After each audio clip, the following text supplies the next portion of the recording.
Yes.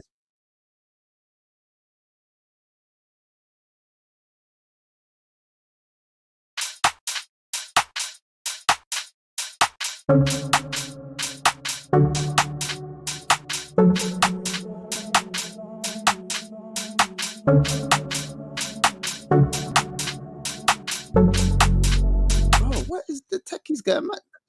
You know what? This hey, hey, listen. Anyway, listen, big up everyone. Big up the chat inside.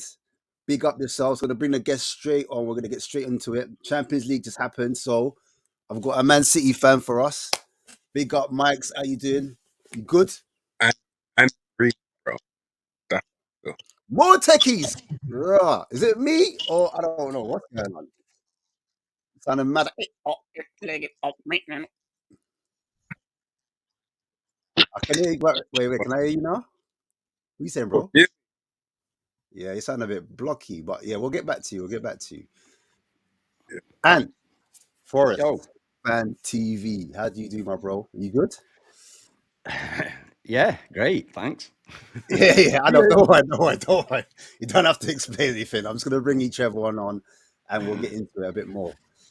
FaZe, how you doing, my broski? You good? Of Yeah, course man, you I'm are. relaxed, man. Just leaning back. You're chilling. I hear it. I see it. And preach, man. What are you telling me? Yeah, I'm there. I'm about. Oh, God. I see everyone representing their colours still. Yeah, it's a good time to be alive. If you're not a Spurs fan. But listen, before we get into Spurs, Yeah, because that's going to be a big chunk of the show, that is. I want to welcome back and we had a discussion the other day. We spoke about certain players on certain levels. Yeah, And I we don't did. know if Yeah. it was world class. I don't know if it was world class, but it was definitely a class above the rest in the Premier League. And I'm talking about Murillo. Man. Is he still that guy? Is he still the world class player you were hyping? No, it's terrible. Obviously, that one game proved it. You know what I mean? You say he's done. It's over. Was that a blip in the matrix? Or is he back now? So. I hope so. I was telling you guys beforehand that we've lost 5 games this season.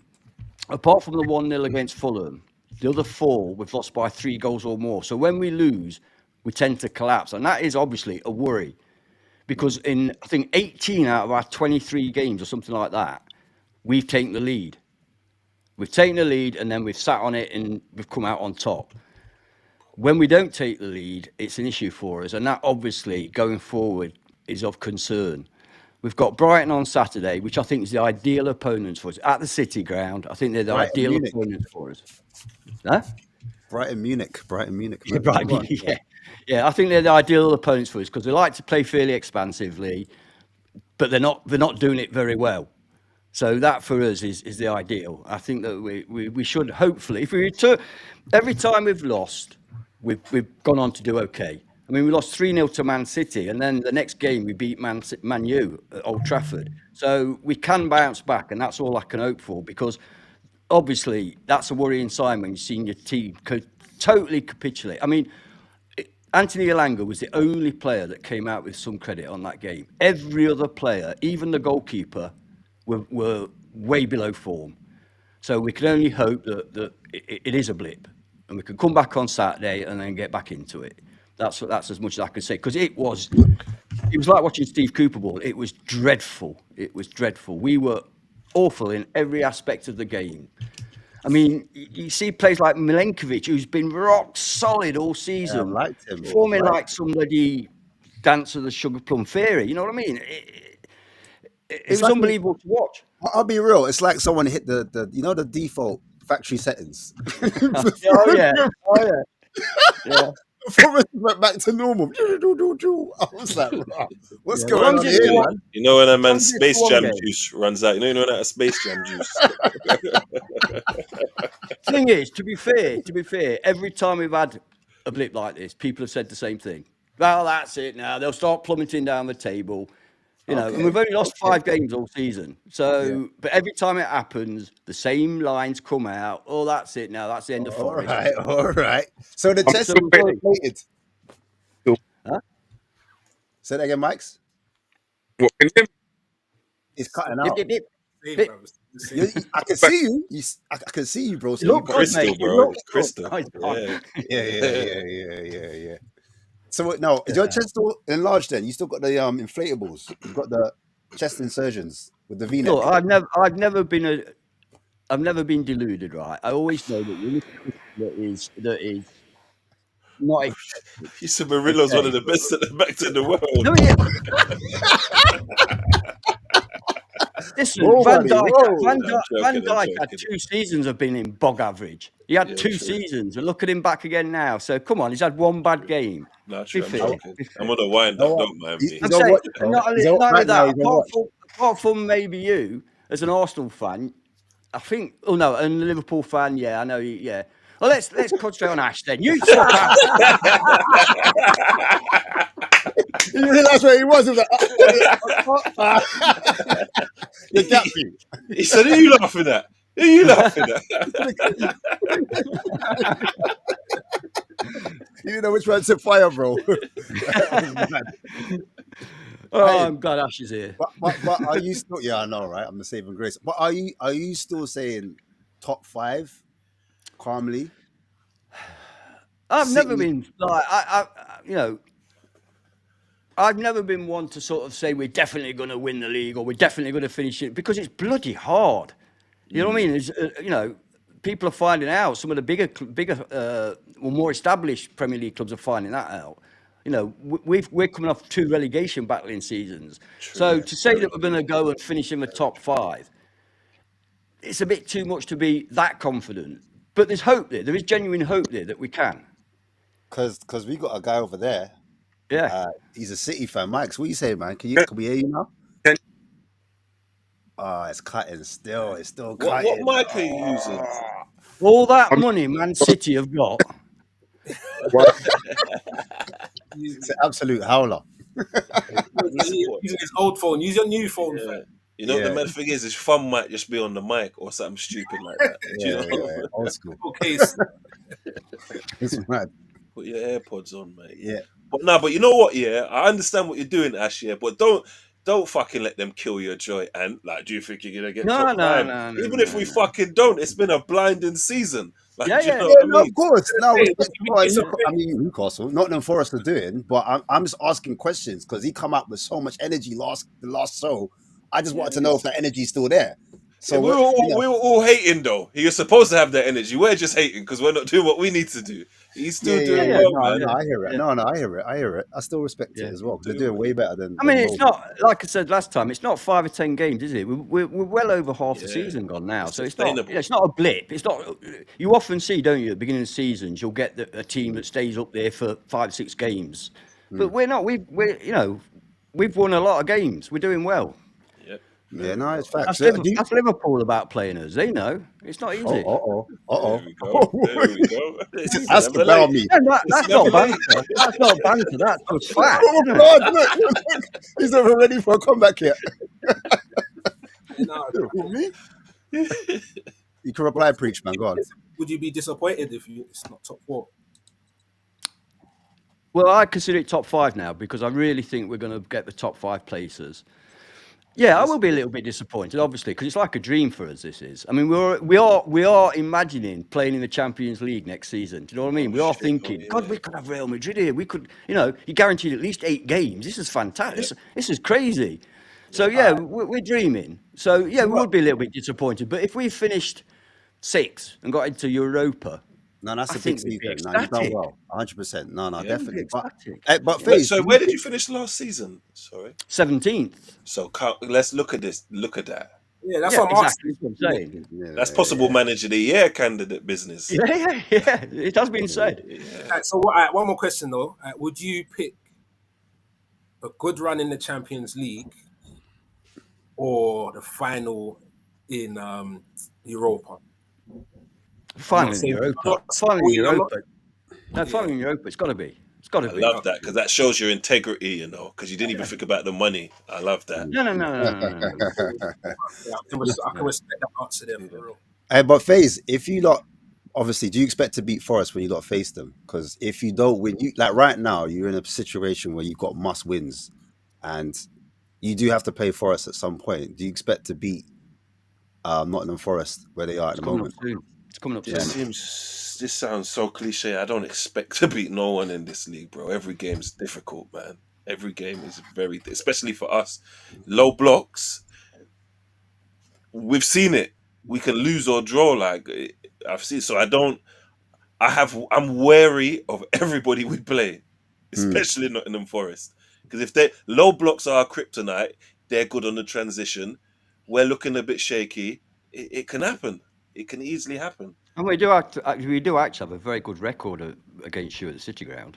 See, Are you home as Terrible, well? terrible, Are you terrible home? at Emirates. Terrible at Emirates, but last season we beat them at home, right towards the end of the season as well. In fact, we were the ones that confirmed that Arsenal couldn't win the Oh, league. see, that's oh, trauma. See, okay. Yeah, and that game was when we confirmed that we were staying up as well. So yeah. oh shit, see, Okay, so all right, cool. So, but that means, FaZe, you're not too sure on the league then at the moment. You're not sure about like Liverpool slipping up. It's in your head, I'm it's going to be hoping. second. I'm hoping. I'm hoping. If you ask me if I put my house on it, I like where I live. Do you know what I mean?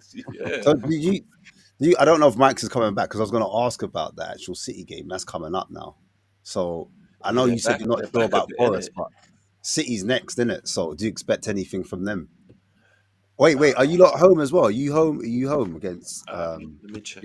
Yeah. They Yeah, are you're home. because they had that 2-2 at Emirates where they had Yeah, a man you're right. sent off. Yeah. Yeah. So I expect Arsenal to be on to City. I expect them to like you man can't really sit back because normally I don't know. You guys kind of do the sit back thing, and I think right now you're gonna have to play Man City. You can't do the whole nullify thing what you normally do. And I think City Yeah. actually they could do the opposite. They could do a Forest because I think that's in trend at the moment. The Yeah, Forest they do tactic. that. They just skip. They just skip past the midfield and just Yeah. dart down on you. And that guy, what's is it? Mamouche? What's his name? Yeah, Mamouche. Mamouche. Yeah, Mamouche. yeah. He Jamal looks Mamouche. like the perfect assister to because he does all the stuff Haaland don't want to do, bro. Like, Yeah. do you know what I mean? Yeah, Like it looks like yeah. it's making sense, man. So, bro, He looks really good. I don't take 3 points for granted, you know. Like I really appreciate, especially with the I hate to say, like the refs and our like and stuff like what's happening in our games and like I really appreciate Cool. 3 points. I really What do. do you what do you think of that then? I just want to ask the panel really quick before we go into Tottenham because we are going to get into Spurs, but it's going to be a circle today. But listen, what do you make of the whole referee situation? Is there a conspiracy against Arsenal? Like, I'm going to ask you genuine face. Do you think there's something against you man? Um, Be honest. I don't feel to go far enough and say it's a conspiracy though. But then at the end of the day, they're humans, innit?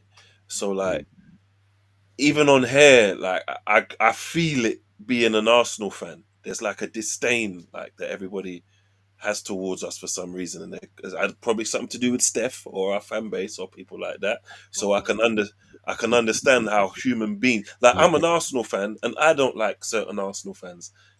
Like, do you get what I mean? So I could imagine how you could feel as an outsider, and then we're all humans. We all know people. What's his name? Coot. It's clearly shown they can have some biases, to say the least. So you think people who have those opinions hang around people that don't have those opinions also. So if you're telling me that none of these refs couldn't be swayed, like, do you get what I mean? So I think there's times in the game where it is what's the word? You can give the benefit of the doubt and you can't. But we all understand football, we know that like people step on each other's feet. If you want to say that someone has stamped on someone's foot, you can interpret that way. But in football, you understand how it works. Sometimes when it's us, we're going to stick to the letter of the law. Yeah, And yeah, then, yeah. No, I hear it. I and hear then it. when But I again, see man getting away with the same stuff that we're not, it makes me think. But then again, is there a set bias against us? I wouldn't say so. It might be unconscious. I don't know if no, it's but I'm saying things like I don't know. Anyone could jump in there, but I'm saying things like people kicking the ball away, like getting booked, and then you're I seeing would, other games where man are kicking the ball away and they're not getting booked. Go on, preach. I wouldn't be surprised if there was, like, because I actually thought there was one against Liverpool, so I would not be surprised. You get me? Like, the more calls that come out when it Mm, happens, you have to start making noise, bro. Like, I think even Liverpool fans started picking up on it real properly when that. I can't remember what game it was, but Robertson and Klopp was having a goal at the ref, at him at the end of the game, like proper. Get me? So it's been there. Like, so you I, don't th- even I look. think. You Sorry, can't. mate. Sorry. Yeah, but you're powerless anyway, innit? Like Yeah. that's all it is. I think it'd be dead naive for people to think that certain referees don't have, whether they're conscious or unconscious biases. I think it's inevitable. They're human beings. You know, True. if somebody kicks you in the balls and then you go and play, you're refereeing them in a game, you're gonna look at them in a certain way. I mean, we've had our problem. We've had some shocking decisions, and you may know, Nottingham Forest have had some little disagreements with the PGMOL, called them cheats for having a Luton fan as the this is last season. We got Yeah, I remember that. our owner, you know, coughed a little bit and got a £750,000 fine for coughing because the referee was walking past at the time and some little phlegm came out towards him. You know, but Wow. so I think it'd be dead. And it was worth the money, and it was worth it. His defence was, I smoke a lot of cigars and I get a lot of phlegm, and I just happened to spit as the referee was walking past. And then, of course, we went on Twitter and said that the PGML are cheats because we told them that the VAR was a Luton fan. And then that Luton fan consequently went on and made a fucking horrendous decision against us. Yeah. You know, in the Everton game, 3 penalties that should have been given, none were. So we all have it. So I think we certainly have it. And I believe Arsenal, I don't think it's a conspiracy. I don't think it's money. I think it's just that they don't like Arsenal. They don't like Arteta. So they will naturally veer But the way why? from Arsenal playing.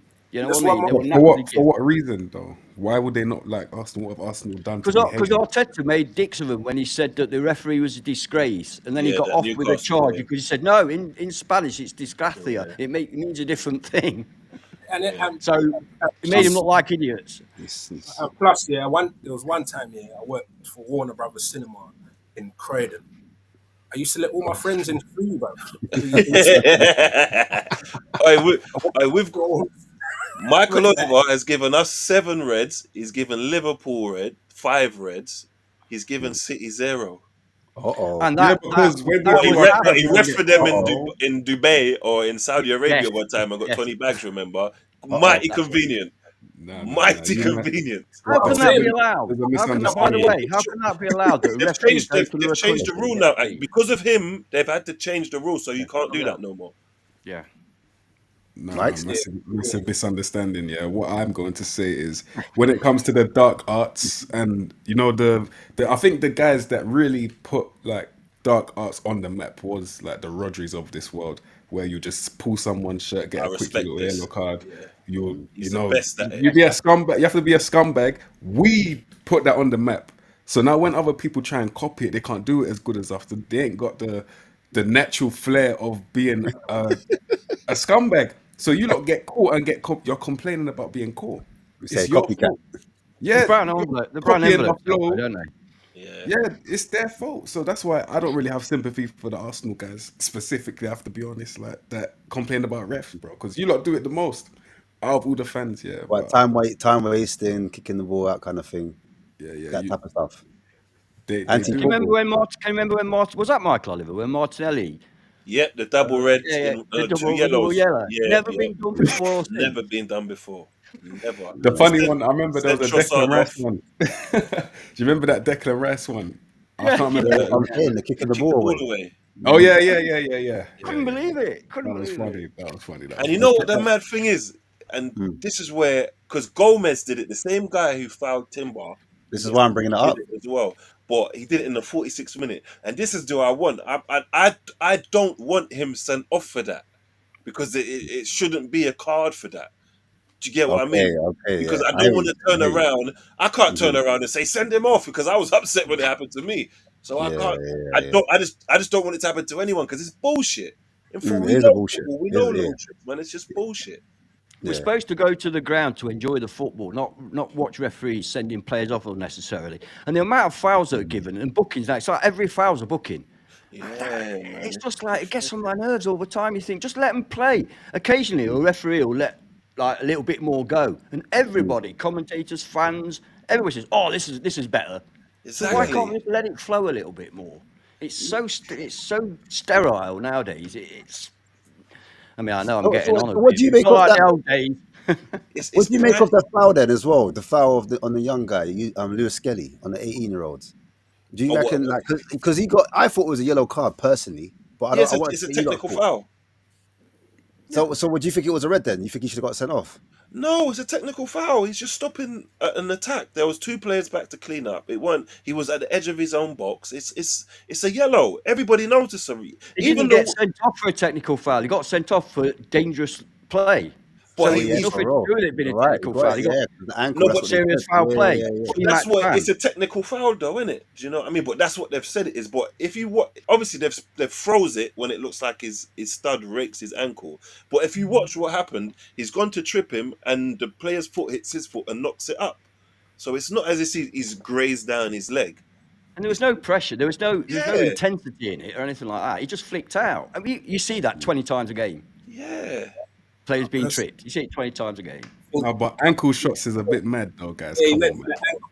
Like, he got These the are ankle. ankle It's a shots. trip, though. It's It's a red not. card. It's a red But card, what I bro. think it was is because he tried. I think he tried to take one for the team twice. He did.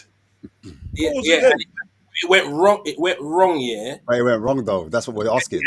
He ended up having his studs involved in it. Like Mm. I think it was like a toe kick, and the player tripped over his own feet. Yeah, like but I think it was Well, the it accident. took the independent commission about 10 minutes to turn it over, didn't it? Exactly. So that proves it's wrong, Yeah, no? well, the referee got threatened, innit? Oh my days, man said the Family referee. was in danger. And That was after the Liverpool-Manchester City game. It wasn't after the Arsenal I'm game. playing about with that still. I think the Mighty one made Brandon, you know. You see the way they said that the moment they got a bit of pressure for being wrong. Oh, we're getting abused. Like, they're getting abused every week. Every Like, week I you've been know getting abused. Why bring it up now? that's the way they. Oh, That's the way oh. they. Remember what's his Nah, name's like What Coot gay was and his name? What Coot? yeah. Cootie. I don't say his name. David You get Coot. me? I don't say his name. You can say it. You get But me? the thing that everybody concentrates on the gay, the cocaine, but the thing that is most shocking to me is his attitude towards Klopp. 'Cause that shows he had a personal vendetta against Klopp. So when Liverpool are playing, he's going to be biased against Liverpool. It's got to be. Yeah, and that's got nothing to do with your sexuality and No, addiction. nothing. No. And you know what it is, yeah? It's like this year, the referees have decided, we want to be celebrities too. Like they're getting on TV shows now. They're doing mad. They're writing books when they quit, and I'm thinking, you're meant to be invisible. Yeah, it's true. Yeah, True. yeah. Yeah. You're meant to be It's like invisible. he tried to use the rainbow as a force field, didn't it? He And threw every narrative. I said, "Rah, what is you giving head or doing what you're doing, all the nastiness to what not nastiness, but whatever you're doing, what's that got to do with the football? They ain't got nothing to do with the football." A man tried to bring it up. I said, "Oh True. man, what's going on here? Don't make no sense." So, Look at him though, man. Look at him. Pencil head. Look at him, man. but if I was a Liverpool fan, I would be furious. I'll be real. I mean, if you're struggling with your sexuality in your life within the workplace, you either leave the workplace or you cope with it. You don't take drugs, half bloody time, do you? You know what I mean? Surely you can last the whole game without taking drugs. No. Yeah. It's true. I was trained that you're supposed to talk to a line manager when you're having problems and stuff like that. You get me? So you can A line manager. get me. Yeah, exactly.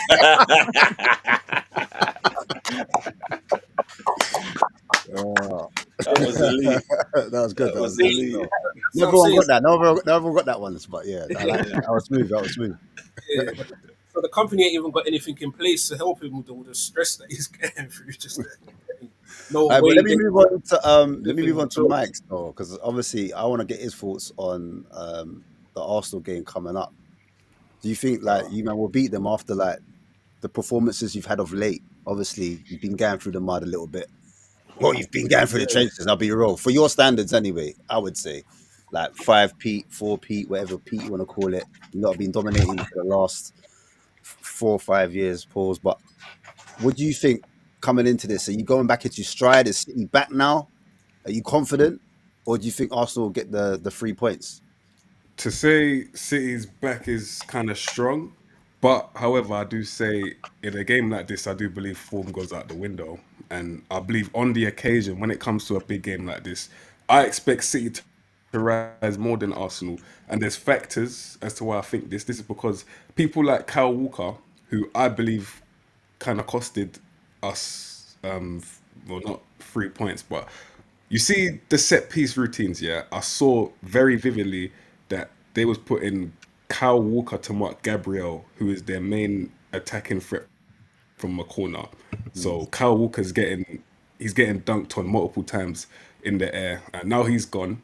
And obviously, Mateus is probably going to play right back. That's one factor why I think things will be different as well. I'm just saying, overall, there was even they had 10 men. They parked the bus for the last second half of the game or something like that. There was a lot of factors in the first game that I'm kind of using for this one. But yeah, overall, to fear from Arsenal, I look at their attack. You're gonna say Kai Havertz scored against us in Champions League final. Honestly, it doesn't really mean too much. I think when it comes to over a 90-minute period, I think we've got these guys no matter where we play. It's at the Emirates, right? Yeah, I think. Yeah. Yeah. I believe we've got Arsenal. I think we've got them still. Yeah, I don't feel Yeah. like over 90 minutes definitely. I haven't asked the panel. What do you man think?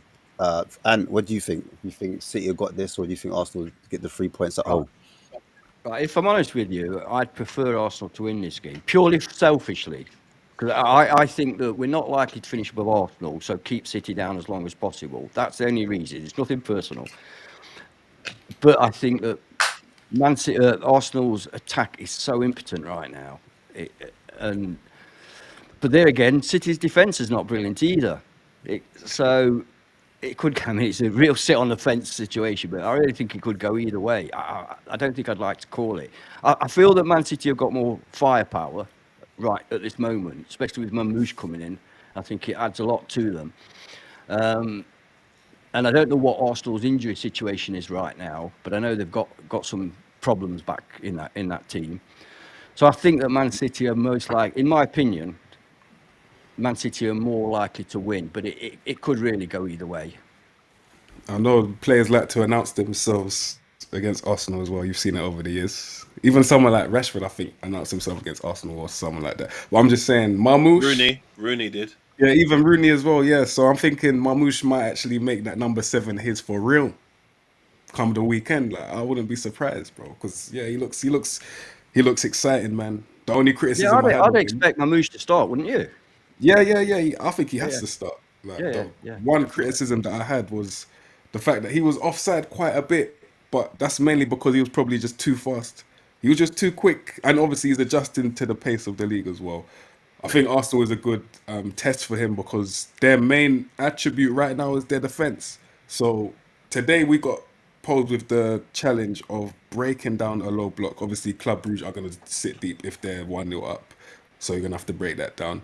And one thing I saw is that once everyone's back and then they stop pressing, someone like Kovacic had the freedom to just run through the middle of the park and unopposed was able to shoot. Something like that I expect to happen in the Arsenal game as well. I'm just thinking because I just expect them to sit back. I know it's not going to be for the whole game. Obviously, they're going to attack us, but I think majority of their spells are going to be played in their own half, bro. I think we're going to have majority of the ball as well. Yeah. Well, I don't know. Like, yeah, there's two things I'd say about this year. Selfishly, I would like City to win just for the title race.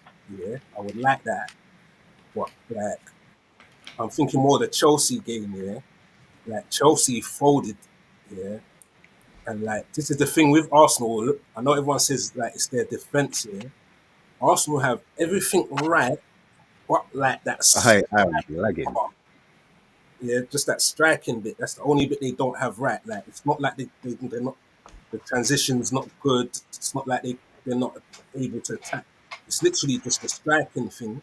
So I feel like they'll still put the pressure on City and you'll crumble. You won't be able to handle that. No, there's no way. No. No, what I'm saying, like Arsenal's not weak. They just not got a striker. Like, wait, so you think you trust their attack as a unit? You trust their attack? No, like listen, like Chelsea's weak. Yeah, so they might have had that nice moment and then you like they crumbled. You lot smelt blood, did your thing, yeah. But Arsenal's not a weak team.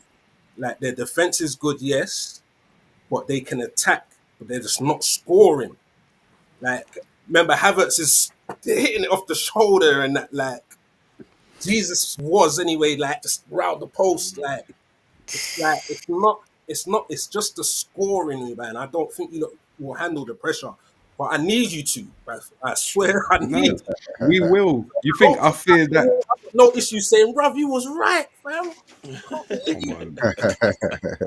Is Saliba back fit, by the way? Is Saliba Yeah, back he fit? is. You know, he is. He is. Yeah. Yeah. Yeah, I think that's all they've got, like the centre back partnership, the defensive unit, Yeah. Because you think I fear that slender man Havertz up front? Come on, man. Let's be honest. Their attack as a unit. Let's be real, guys. At least they've got Miles Skelly. Now that Yeah, it's been overturned. Oh yeah, it's been overturned, hasn't it? Because he's Yeah. been their best player. Well, one of their best players this season, in my opinion. Lewis Skelly's been fantastic. So that would have been a big miss for them on that left-hand side because I know Calafiori is rated, but I don't rate him as highly as Skelly myself. And certainly, you know, if Zinchenko's here, they're going to have problems. So, but if now that Skelly's playing, I mean, will the right back be Timber? I'm hoping it's Thomas Partey, man. But Yeah, if they no, put Partey in the Party was midfield, tonight. Party was tonight, but I'm thinking maybe they might have rested Timber for the weekend. He's played a lot of minutes, hasn't he, Timber? He's played Yeah, a lot. exactly. Yeah. So, and then I think Party will go back into midfield with Rice and Odegaard, and then they'll go back to Soup. But I think they do have. I think Max has got a point because this is why I think it might be a stalemate because obviously their attack's a bit blunt. They create a lot of chances, but then you've got I think their most attacking player on phase is just gone. But for me, their most on-form player has got to be Trossard, no? Because Havertz has been missing a bag of chances. Do you know what I mean? I love that Dan Weary. I can't say his name all of a sudden. Today He's looking some player. Yeah. Today he scored a banger, and I was like, listen, if he keeps it up, I can understand the hype that Arsenal fans are giving him. So young as well. So young and yet so mature. That was a good look scoring today. That was a good look for him. yeah, but it's a big game, innit? So I wonder if he will turn up in the big game again against Man City. And Yeah, if but he I'm does, saying, then remember to have like a good hype about you, get injured, come back and continue that like that. It's a good look. yeah, no, 100%. It's needed, isn't it? 100%. Hey Max, do you think he finished above Forest though? based on the rest of the fixtures, yeah. Because this I trust City your run's kind of tricky. Do you know your run at the moment? I know it was Arsenal. It's because the have you Champions seen League ours? threw me off. I'm gonna look at it right now. I'll look at it. Oh, to be right. You know honest. yours, Forest. And sorry. Well, You know yeah, we got Brighton. We've got Man City, Arsenal, and Newcastle. Ooh. Oh yeah, you've got a little run. But after that, it gets a But bit if you easier. come out of that well, because we had a similar run in I think December, but everybody said, that's it, that's the time, and I think anyway, if we could come out of that run of like 12 points with 6, I think that'll do us. You know, that'll be pretty good. If I had to put my own money on it, I would say that I would expect City to finish above us. I can't lie to you. I would. The only reason why I would agree with that is because it's City. We rise to occasions, bro. That's it. Yeah, it's City. If you look at it on paper, we're in unknown territory as well. We've not done this before. Recently, that's what we've got above you. Yeah. What occasions? Some occasions, I mean. What do you mean? What? Come on, I don't have to bring up past accolades. I don't need to do that. Obviously, So what you say when you played Liverpool this season? That wasn't an occasion. No. Listen, I'll let you have your one trophy in how many years? You can have that, man. Yeah, it's on the house, bro. It's on the house. Only 3 points. Fair enough. Only 3 points. I don't know. Have that. I am your father. It's only 3 points. It's not no trophy talk like that. Only 3 points. No. I can have. I'll tell you a little statistic. When Forest were fighting against relegation and Man City were all conquering, just winning everything, they came to the City ground, ended up 1-1. And our goal, 19 passes, and every one of our players touched the ball. Not many people could say that against Man City. Oi. Give him a So round of applause. occasionally we surprise people, you know. Hey, what's your run, Mike? I know you looked at it now. Yeah, Tell no, me, I want to read just me your say run. the teams that I'm so shocked that we're playing still after all of this disasters that we've been through. Yeah, Madness. so Oh, obviously oh, Arsenal. Yeah. The fact that we still have to play Arsenal, The we big have to boys. play Liverpool, we have to that's where we play take them. Newcastle. Back to back. Ooh, Yeah, go on. this is all back to back. We have to play Pause. Tottenham, Hey. who are our bogey team. Tottenham are our bogey team, Yeah, whether we like it or not, bro. For Jesus is some reason, Lord. I don't know how they are, but out of everyone, Tottenham's our bogey team. Cool, and They're then like Bournemouth Forest. with us. And no, but this Yeah, season, you see. everyone's Pause. your Hey. bogey team. Everyone's your No, bogey no, team not this everyone, not season. everyone, not everyone. Oh, Look not at Arsenal. someone Not like Arsenal. Forest. You said not You've been Arsenal. you've been throwing leads away like crazy. You've Yeah, not been no, the Robin Hood true, though. true. Yeah. That's true. So But that's no, what but I'm for asking. real, Hey, Chicks, that's what I'm asking. Are you not more positive, like that you'll do them over? You know what I'm saying? You'll do them in. I want to hear this. I want to hear this. I want to hear this. Um. After all of that. In terms of what Mike was saying, because I was listening before I had to go on the phone. In terms of what Yeah. Mike's and Preach was saying, I think Preach said a valid point. He mentioned our defense, in it, and then he mentioned that Chelsea crumbled, in it, Yeah. and Yeah. we don't crumble. We got 2-2 out of City with 10 men. That ain't an easy feat. We Oh, don't crumble. Do you get what I'm saying? We've had 10 men in games. We don't crumble. We just went to 10 men and looked like the better team against Wolves. We don't crumble. We've seen City crumble numerous times this season. So if anybody's going to crumble, based on recent bias of the season, it will more likely be City than us. We And haven't on, conceded more than 2 goals in a game the whole 20 in a year or so. So we yeah. don't crumble. Even if we lose, we Yeah. don't So crumble. on that That's one notice, thing we don't do. you man should be winning then, no? No, but I'm saying in terms of if someone is likely to crumble, it's not us. It will more likely be City. But obviously, form goes out the window, and they're a good Yeah. team. I don't even. Do you know what? I think if City win, it was a really good game. Like Facts. it would. That yeah. That's basically. I That's, think if you know, they don't that's. I'd pull bet your my goal, house on that. Preach. That's going to be yeah, a good game. yeah. If no, you don't, I don't think don't so, show up, man. if you don't show up, if your laces are a little loose, it's over for you, man. You have to be No, 100 the thing that we forget, yeah, like in games like this where it's two like titans, yeah, like their defense is the best in the league, our attack one of the best in the leagues, yeah. The game sometimes it's boring. Sometimes it's just you just nullify each other's I forgot the word in Threat. it, but Yeah. you nullify each other. So that's what I'm saying. If Arsenal score first, I think we win the game.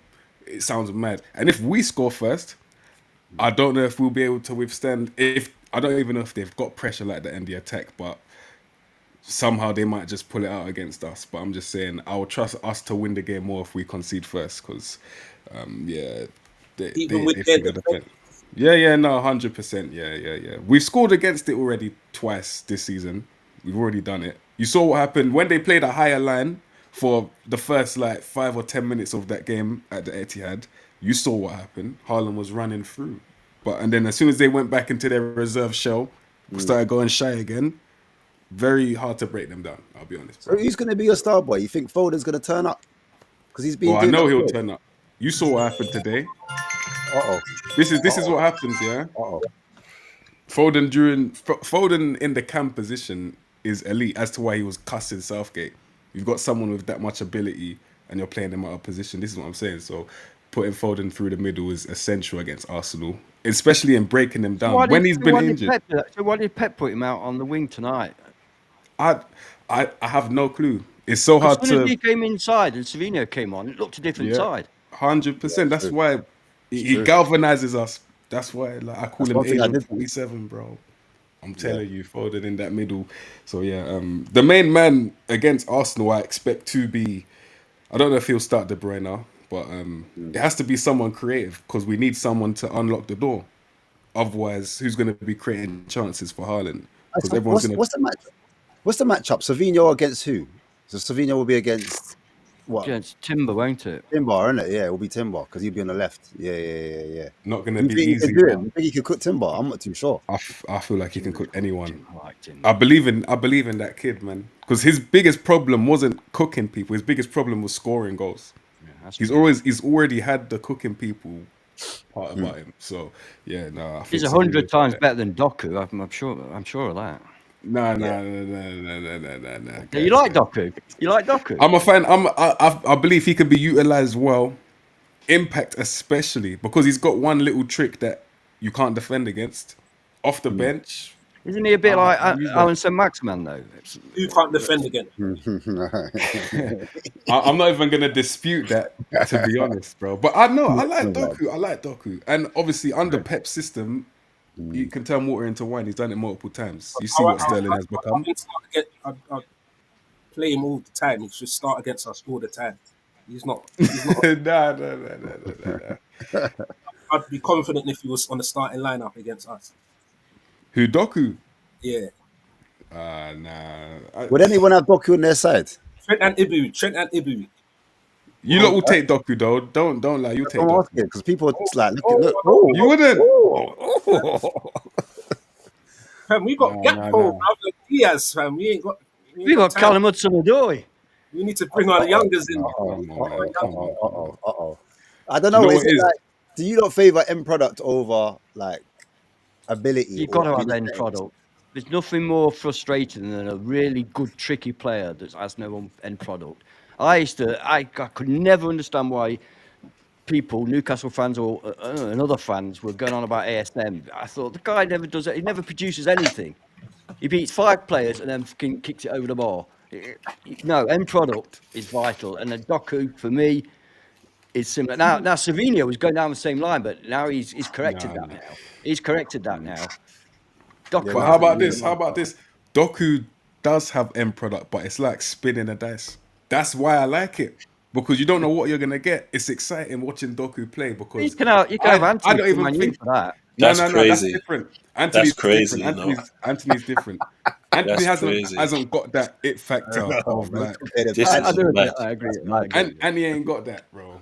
The That's what maddest makes thing Doku is, fun. he's talking about Doku, yeah. And I remember when I used to say that about Iwobi. I used to say he's so like he's so unpredictable. He don't even know what he's doing. So how are you gonna stop him? But deep down, I knew he was shit. Well, I think it will be improved. I think Not it will be now, improved. but when he Yeah. used to play against us, he used to do bare he didn't know what he was making it up as he went along. That Yeah, don't you like that? Come on, man. What were we saying? Doku or Garnacho? Because I've heard a Doku lot all of- day. Doku all day, bro. Doku's No, got. what are you I man hate to saying? say it. I hate to Doku say it, or but I'd Garnacho? take What are you man Garnacho. saying? Huh? I'd take You think Garnacho. Nah. I hate to say it, but I think once you know what Doku's gonna do, once he's sus, it's over. But you can't stop it. Just like how you man say you knew what Robin was gonna do, but you couldn't stop him. Same with that's Doku. crazy. He's still Doku, got that. Doku and Robin, Yes, he that's does. crazy. He's got that little electrocution thing. He gets electrocuted. That's Trent knows crazy. how to stop. No. Because I've seen compilations of Doku eliminating Trent, That's what the absolutely problem is. destroying him. I'm saying that Trent knows how to stop him as well, though. Like, so he's not. No, he doesn't. He doesn't. I've You seen can him see, spin Trent. see vice versa, fam. Obviously, Nah, see it. bro. I've seen I've got a Doku question. I've got a question though. I've got a question. A side question. And does Wood get into Arsenal's side? Pause. yeah, I'm glad you said That's that. what I said. I said what I'm glad you Wood. said that. I'm Would glad go you into said that. arse. Wood. Because I was crazy. watching. Wood. Please, I was watching a program early on by the great Don Robbie, the fabulous Lee Judges, and Julian. And both Don Robbie and Lee Judges said, "Fuck yeah, I'd take Chris Wood right now. Yeah, he'd Pause. score goals for us." You take Wood. That's crazy. Chris Chris Wood Wood is all crazy. take Wood, bro. Yeah. I mean, I know it's funny, and it made me chuckle, but they were serious. Yeah. We're Yeah, looking for different reasons. I think that's. I've seen goals. sublimit before you Can go, imagine Chris. how many I've goals Chris Wood would score for Arsenal? Pause. Seriously, I've He's seen bagged Don that. Robbie. He's Yeah, bagged. I've seen Don Robbie say that Martinelli he wouldn't swap Martinelli for Mbappe. I remember when he said that as well. We all have our Don Robbie moments, said that don't as we? well. Yeah, but seriously, in all seriousness, he would No, but back on that- Arsenal. You know why he backed Arsenal? Because he's an intelligent player and he can finish. No, it's not shit. Not at all. Yeah, have you but- seen some of the goals he's scored this season? Yeah, And that's you know what? Before it be, FaZe don't want him. Look, FaZe is see, just they would love. high. Look. You don't want him. You No, don't no, want no. him. You No, he don't would. want him. You don't want You'd be him. cool with him.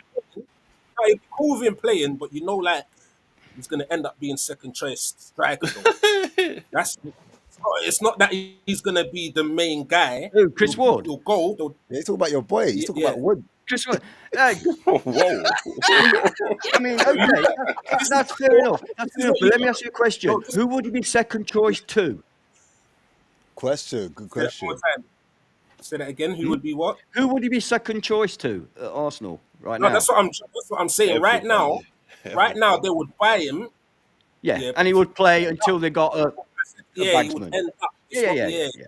Yeah. They've got. But all they I'm got- saying is he would score Wood goals is for good. Arsenal Is crazy. without doubt. Fire for that. Somebody like Odegaard would love him because Chris Wood, the reason he gets his goals, he can't run. He can barely walk. The And this reason he gets is goals it. is That's he's it. got And this. that's Yeah, it. that's and what- That's it. And Arteta will adopt a high press, and then the centre backs will just ping the ball around Wood, and then Arteta get off. You already know what he's You gonna might do. have to adapt your play slightly and have a low block. You know, No, okay. back and up here. And don't you think that Chris Wood, the football player, isn't he like physical? You know what I'm saying? Like he's able to hold man off. He's got two This is the attributes. innuendo segment. He's got two attributes. One is his very high football IQ. Right. Otherwise, a player like Chris Wood wouldn't score any goals in the Premier League. Like you mean his movement, like his movement off His the mo- ball. yeah, his anticipation, his movement. Running Yeah, off the and the other shoulder. thing is, he is clinical. He's probably, I don't know if he still is, but certainly early in the season, he had the highest shots to goal ratio in Europe. I.e., when he gets a chance, he scores. He plays for Nottingham Forest. Do you know how many chances a game he gets? Yeah, you have to be clinical. It's yeah, for one real. or two games he gets, Yeah, no, you're chances right. he gets, and You're he right. scores. You're right. So you stick him in that Arsenal attack and have Odegaard playing little balls through to him and Trossard playing little balls through, and he'll be the man in the right place, and he will bag. He'll bag, Now, but look, he'll end up as a centre back in a few I'm years. not stupid. Oh, you know he's going to be Alan Smith. You know they're going to put him in midfield. You already know. Defensive striker. Yeah, he's got to do more first before he gets crazy. I mean, the guy is 33 years old and he's been a good footballer for a year. But he is a good footballer right now. Late bloomer. I respect Late him. bloomer. It happens. Late bloomers. Grassi, Very late bloomer. Yeah. And That's he's just crazy. extended his contract as well. We've gone for Listen, another 2 years. I tell you what, But you know the goal. Look at the goal he scored against Liverpool. I was He just scored against gonna say, I'll take Chris Dubs this season over Jota. Darwin. Yeah. No, I thought he was going to say noodles, bro. Come on, man. No, You know, the goal he scored against Liverpool, right? I don't know if you remember, but he ran down the left wing and then slotted it across Alisson. yeah, But smash when it you watch that from behind when he's running, that guy is not an athlete. When he's running, his arse is all over the place, and his legs are like this. But when he gets there, wham, far corner, first touch, no, setting himself up, first touch, bang, bang. You just got to see now that we know his play next season. Innit? Like, season one, then when we see his play, Me too. does it again. All right. Well, I want to ask a question off the back of that, yeah? it What depends makes who we buy, doesn't it? We're going to buy a striker at some point.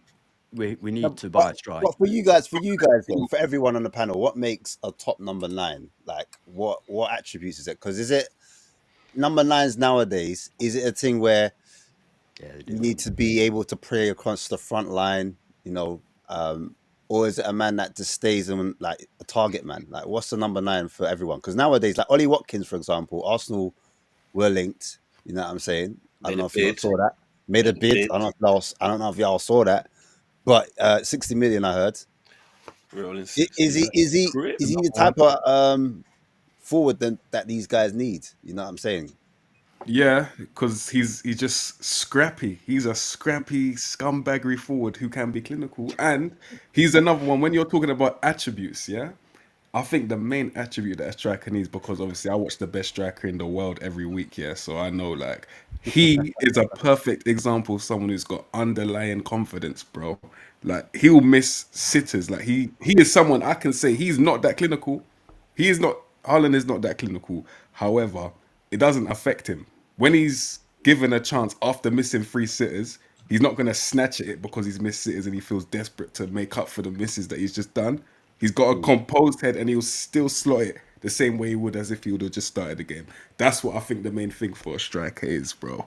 So yeah, man, like that's for me. They have to have the minerals, the mentality. Yeah, upstairs mentality. That's the main thing, man. Because it's confidence. Strikers need confidence, and yeah, that underlying confidence is important, man, for real. And then everything else comes after that. All the God's blessings, like if they're fast and stuff. Daniel Huh? Sturridge, I think Daniel Sturridge is the perfect striker.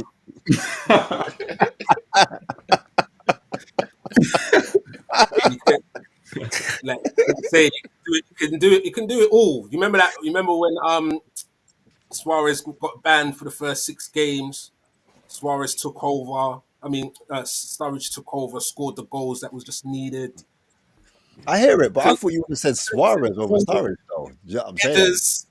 Look, I'm just saying the way passing was cool, assists, cross, scissors, kicks, headers, Because play you know on what it is? the line, the drop deep, pause, all of that, Yeah. fam. You done it all, fam.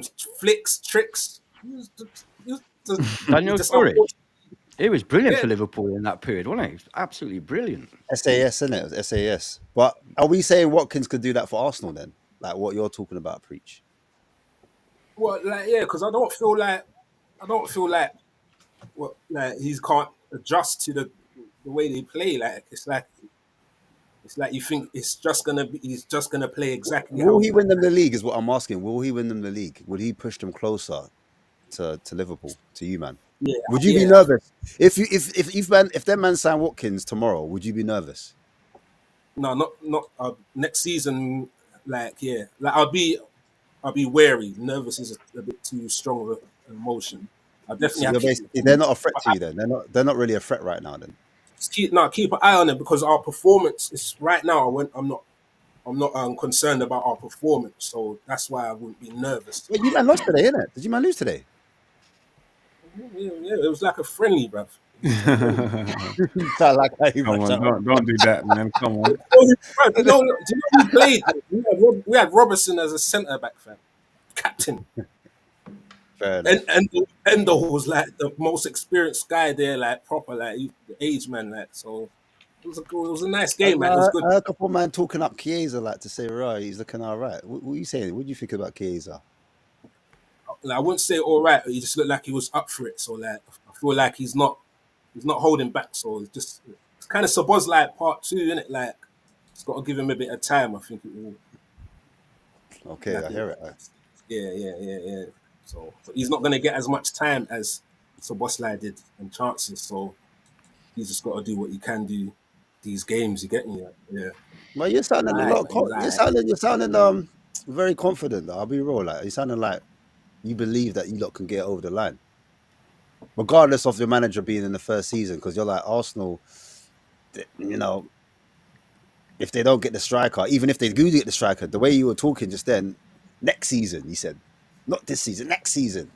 So Yeah, if Arsenal aren't your strong, do you believe Arsenal are your biggest competition right now or not? Do you think there's someone else? Yeah, that could push you? Who else, bro? They are the biggest competition, but we are our own worst threat right now. Oh, so you think you would bottle it rather than they would win it past you? But am I saying bottom? I have to say bottom. Sorry, wrong word.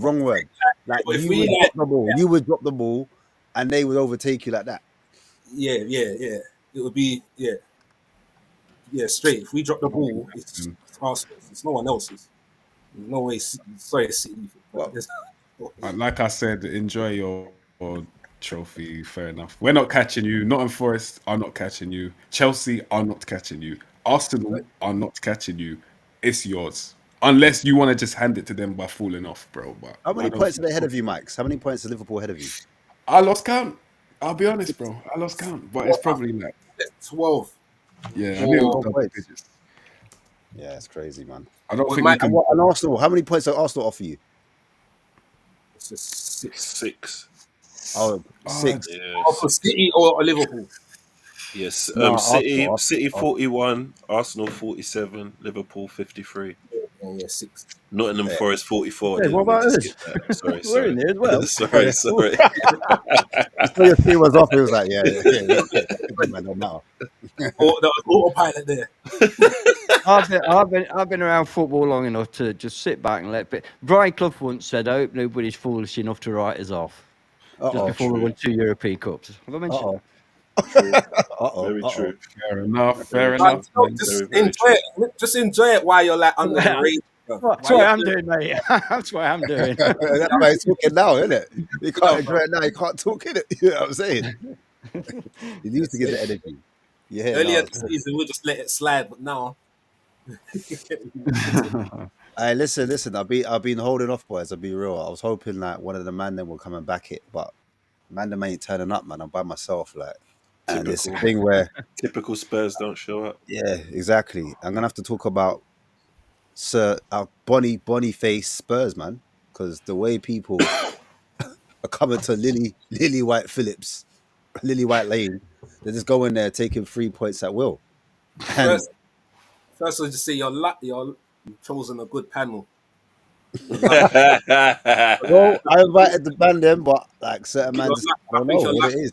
lucky. You got I good don't know. panel. I've invited the man them, but I don't know. They just never turn Yeah, up. they're So not saying those. You're lucky it with the is ones what it that is. sold up. Like, But listen, I look for me, Levy, aka Voldemort, bro. Like that bowling pin of a head, bro. He's a problem. No, But but I he want to spent 700 M's, bro. over what period, bro? I don't know, but I saw that number somewhere. He's been spending You money. have spent a lot of money. He's been spending money. Yeah, And yeah. just spend money, man. I didn't call You him have spent tight. a lot. I didn't call Nah, him. so it's not his fault, man. I didn't call him tight.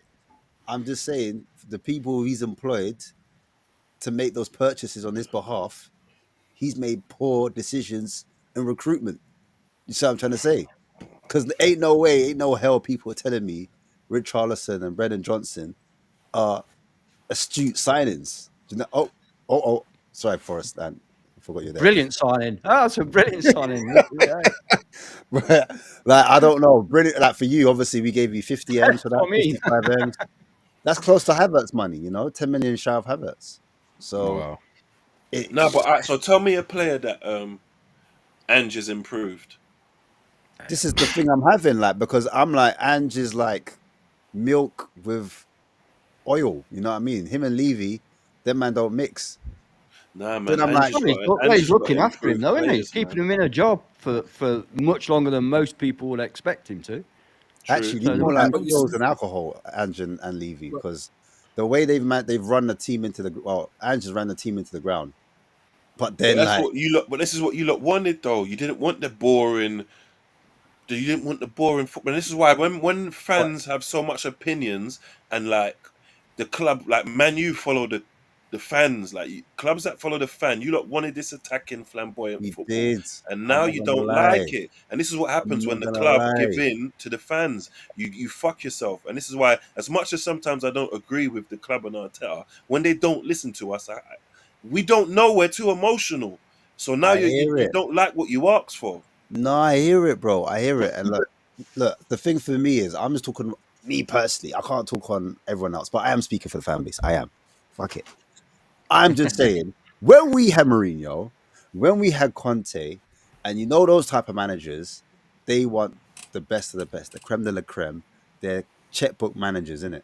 So if Conte wants elite wing backs, give the brother elite wing backs with the centre back pairing. Do you know what I mean? Like back him, give him the tools that he needs to play the style of football that he needs to kind of win stuff, whatever. Then I'm like looking at Ange. Ange wants to play this fast pace attacking football. Phase, man, them on the panel, people. I'm not complaining. I'm just saying the rotation. If you're gonna play that football, you need centre backs. Like you need more than a Mickey Van der Ven and a Romero. You need another 2 or 3 quick centre backs you could rotate. Because that type of football, it it's not sustainable over the season. You need a squad. So that's my qualms with it. And then also, if you're gonna play high attacking football, you're gonna need wingers, innit? Now, for me, Son, Run, I don't know. Son for me is falling off a cliff. So I mean, Song Heung-min, I don't know. I don't know what's happened to him. And then on the right wing, as I said before, you've got Johnson. He doesn't really take his man on. So it's not like I'm looking at my friend Mike's. Like, he's got the wingers on smash. He's got wingers on tap. Like, let me a winger, bro. Like, let me. Would you take Doku now? Would you take Doku now, bro? I weren't turning my nose up, bro. It was these man. I weren't saying a word. That's true. That's true. That's true. No, Doku's decent, man. Doku's decent, man. I'm telling you, bro. I understand what I'm saying, though. We were really surprised that you paid us 47,000 for Brennan Johnson, because Brennan Johnson's whole thing, playing for Nottingham Forest for the 2 years he was there, was we were, even in our championship season, we still played the same way. People think because we scored loads of goals in that season, 5, 6s.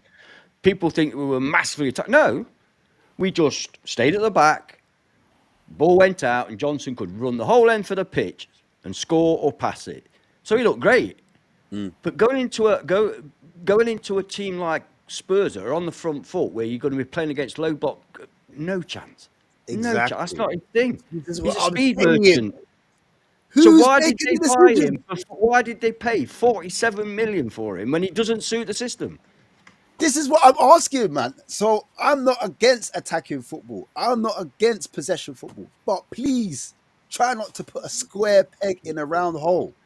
Make it make sense. So hold on. So why do you suggest Chris Wood to us then? Because you need a striker. You need a finisher.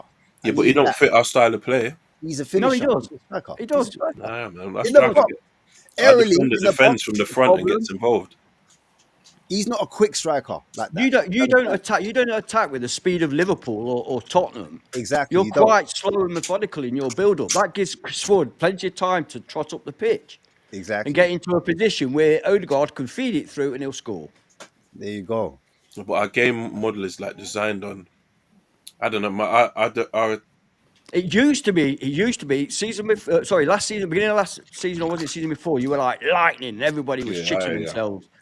But you've slowed right down. You have slowed right down. You know, I've drank the Arteta Kool-Aid, man, because all of this stuff, I believe like, now because I hear what you lot are saying, but I'm thinking, I'm going to go against the system. We're not going to have the striker that's going to defend from the front and drop deep.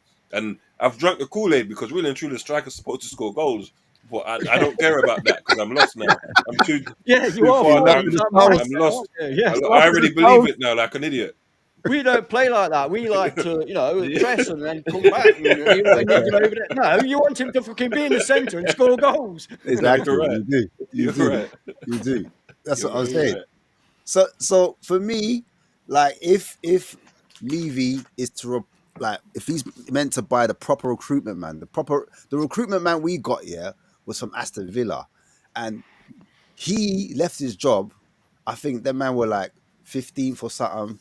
Like 2 2s. We're 15th. I said, wait a minute. No, you're an idiot. Hey, this man has got blood on his hands. I'm telling you. Gerard. I said, no. How are we allowed him? Bobby Deco. I'm calling him Bobby Deco Reed. Because he was moving to us, bruv. He was dunking us. How are we making Pensioner Vardy, get those waters turn water into Red Bulls? You know what I'm saying? He turned that water into Red Bull, and then he just pointed at his badge like that. Heritage. He is violating you again. For that. That wasn't even necessary.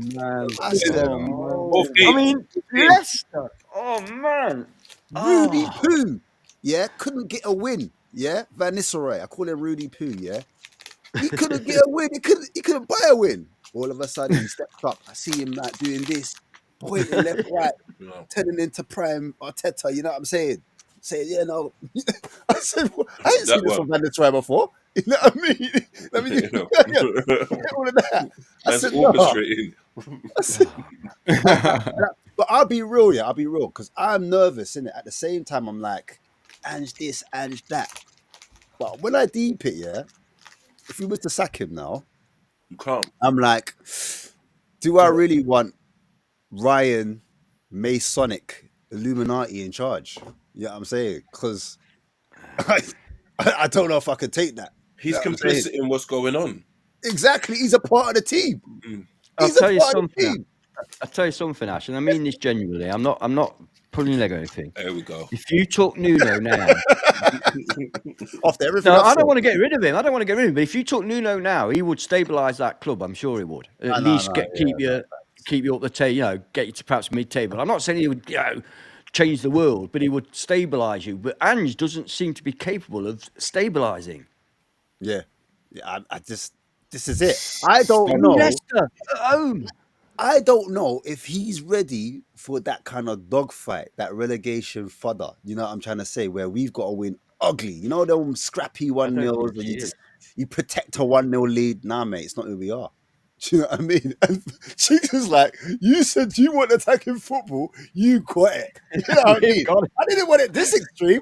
I want like a small balance, like, like you're just going from defensive and like you're going slowly, like we went from here to room, like 10,000, 100,000, bro. You know what I'm saying? So Absolutely, I don't know, innit? And now I'm like, I've never been in this position before. I know Ant could probably talk me through it, like this type of, Oh, I certainly can.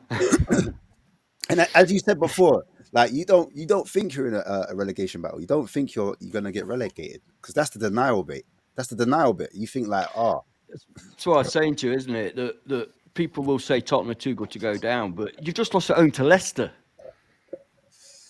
Let that sink in. You just lost at home to Leicester. Leicester were what? They were third from bottom. And So Ipswich. if you lose it to teams below you, that doesn't give you a great deal of confidence you're going to beat the teams above you, surely. You know And what the weird thing Everton. is though, And Everton as well, yeah, of course, Everton. And Ipswich. And Ipswich, yeah. And Crystal this Palace. is the mad thing though. They can do all that, yeah, and they can turn around and beat Arsenal, City, and Liverpool. Yeah, that's why it's still there. That's why, because That's the mad they thing. learned from All the right, people. all right. Let me ask this then. All right, cool. So what, panel? Are you Ange then? I preach. Are you Ange? Like, what's going on? Can Ange win a cup? Can Ange win FA Cup? Can he beat you? Can we beat you lot? Yeah, it's possible. Cup games. Possible, but I feel like there's a but in it. I was going to say cup games. Liverpool was a cup team for a long time, so So yeah. Yes, so were we 50 years ago. Yeah. So you think at Anfield, we go there, we mop you up twice, we beat you twice? I think I just think it's down to who slot picks, but I feel like not down to Ange picks then, not down to Ange. No, it's Anfield, man. It's not about you. It's not about you. But yeah, do you know what? I think it's a good storyline. I think it's a good storyline for Slot. So I think it's a strong team. But would you keep Ange? Would you sack him? I would keep him. I would keep Ange. Why? Why would you keep him? Because this ain't no fairy tale. This ain't Disney. You know what I'm saying? Like two reasons. There's two things that I think he needs to do. Yeah, he needs to play Spurs a little bit more like how you guys played against Liverpool, because that was not a tactic that you've been using all season. For one, that's how I feel. So I feel like the tactic, that tactic against the lesser teams. Is that what you're saying?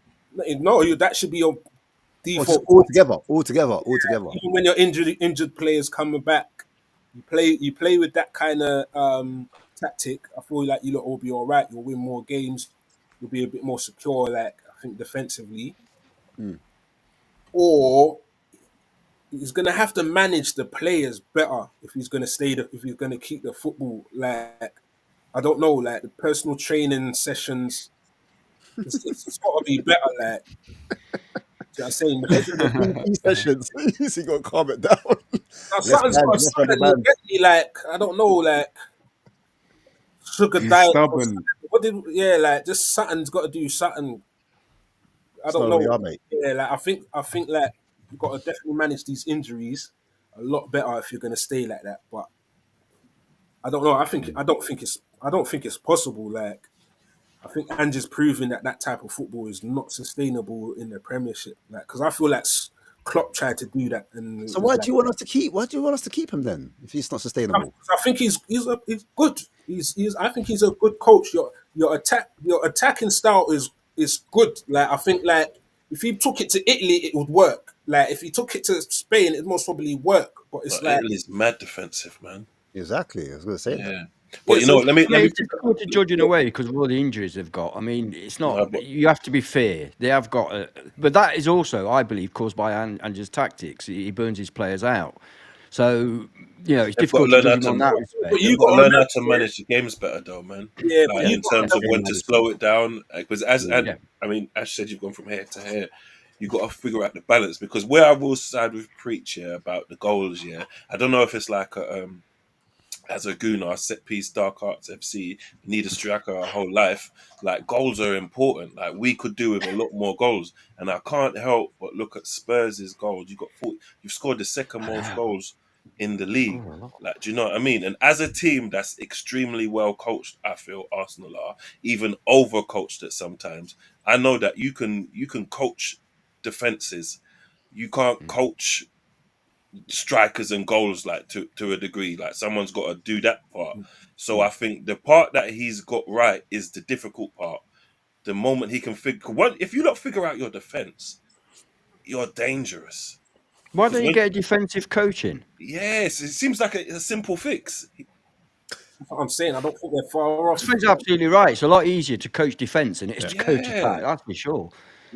Yeah, like aren't Forest the best example of that, right? Big up, guys. By the way, nice meeting you all. that's Yeah. me. Yes, But Forest are the best example of that, right? It's easy. It's easier to coach a defense, right? Nuno has went to your club, just made you rock solid pause, right? Yeah, good one, good one.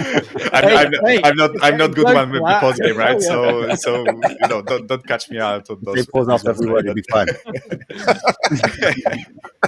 No, but in all honesty, right? I don't have issues with our attacking, right? It's the defending that's absolutely atrocious, and especially now with the injuries, right? But I'm like not looking to use those injuries as an excuse, right?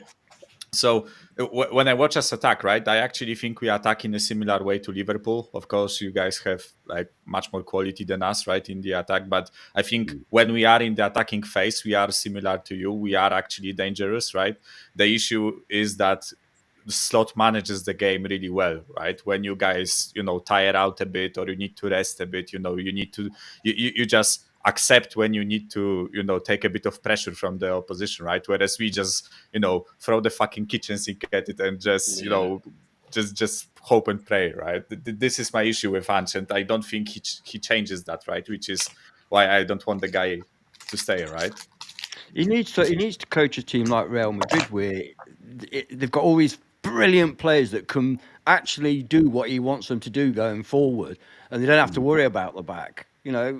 But for Tottenham, they've not got that quality of player right now to be able to play that style of game. But don't you think football is about attacking and defending? And Mike, so I'll bring you in. Like, obviously, you've seen how your team have gone through this mad, turn of form, and teams are just literally running through your middle. Like they were running. Once Rodri turned down, dropped off, it was like you had no protection. So, like, can you relate? Can you see what's going on there? I can see the problem with Ange straight away. Straight away, what it is stubbornness. I feel like he threw common sense out the window just to prove that he's got a style of play. That's it. Like everyone knows you've got a style of play, but you don't have to just make yourself look stupid and play every single week at the highest intensity just so people know this is how I play. This is who we are, mate. Listen, we get it, but you're getting slapped by guys that shouldn't even be in the Premier League, bro. It's getting ridiculous now. Let's be honest. Like it is actually getting ridiculous. Leicester, guys, you shouldn't be losing against. So yeah, it's very simple problems. And as far as Man City go, yeah, we can't handle pressure in it at the moment when we're in the lead and teams start pressing us. The perfect example of this was PSG. When they actually triggered the press on us, I could see the fear and I could feel it. We were scared. And this is what happens. You lot are pushing your players forward. You look back, nothing's at the back, highest line possible. It's a disaster. So if you lot just use common sense, literally, like I think there's fans that could manage games better than your manager right now. There's genuinely fans. Honestly, it's because it's common sense. So if you lot could just implement that, you'll be fine. But we'll see. And also, don't forget, he says he wins a trophy in his second season. That's probably the other reason why you haven't sacked him yet. Because he says everywhere I go, I'll win something in my second season. So Aye. I believe in that. Does anyone genuinely believe that Spurs could get relegated this season? Because I don't. Nah, because Uh, because guys, look at our fixtures. It's fucking mad. Like the games we still have to play. It's and we are losing to Leicester, like you guys mentioned, right? It's not But as did you if see we what are. Everton did to us? Did you Yeah, see? like Did you see how like Calvert-Lewin couldn't score, and then all of a sudden left foot, right foot, jinky, dum dum dum, and then did you see Ndai? Ndai Major was points. Ipswich away is not a given, right? At this point, with this form that we have, Ipswich away is I'd like like to go Ipswich away, but I'm having second thoughts, bro. I'll be real. Fucking hell, your run is tough, you know. You Yeah. got Brentford, Liverpool, Villa, Man U. You beat Man U. Ipswich, you You beat think? Ipswich. I'm not sure anymore. I used to be confident about Man U. No. You lot do this. You're just Yeah, such a man. bogey team to such teams that you shouldn't beat. You end Yeah. up slapping them. The way you slapped us very convincingly, I'm not gonna forget that, bro. That's what taught me, like, never underestimate guys at their lowest point. Don't poke a wolf when he's wounded, bro. Well, you're not really a wolf. But even a chicken, you can still get attacked, bro. And you You're know a what's chicken mad? and yeah, bro. You know what's mad as well, Max? Because last season when we needed Spurs to beat City, I had faith. That was very I had faith. silly, bro. I had genuine faith, and that's why it was such a backlash, and why like Arsenal fans turned it up against the Spurs fans so much, because you can do that on your day, like easily. Like, I remember AFTV, all the men were sitting on the coach, like, and when some missed, he did it on purpose! He did it on purpose! He said the word drama was hilarious. That was a good day, man.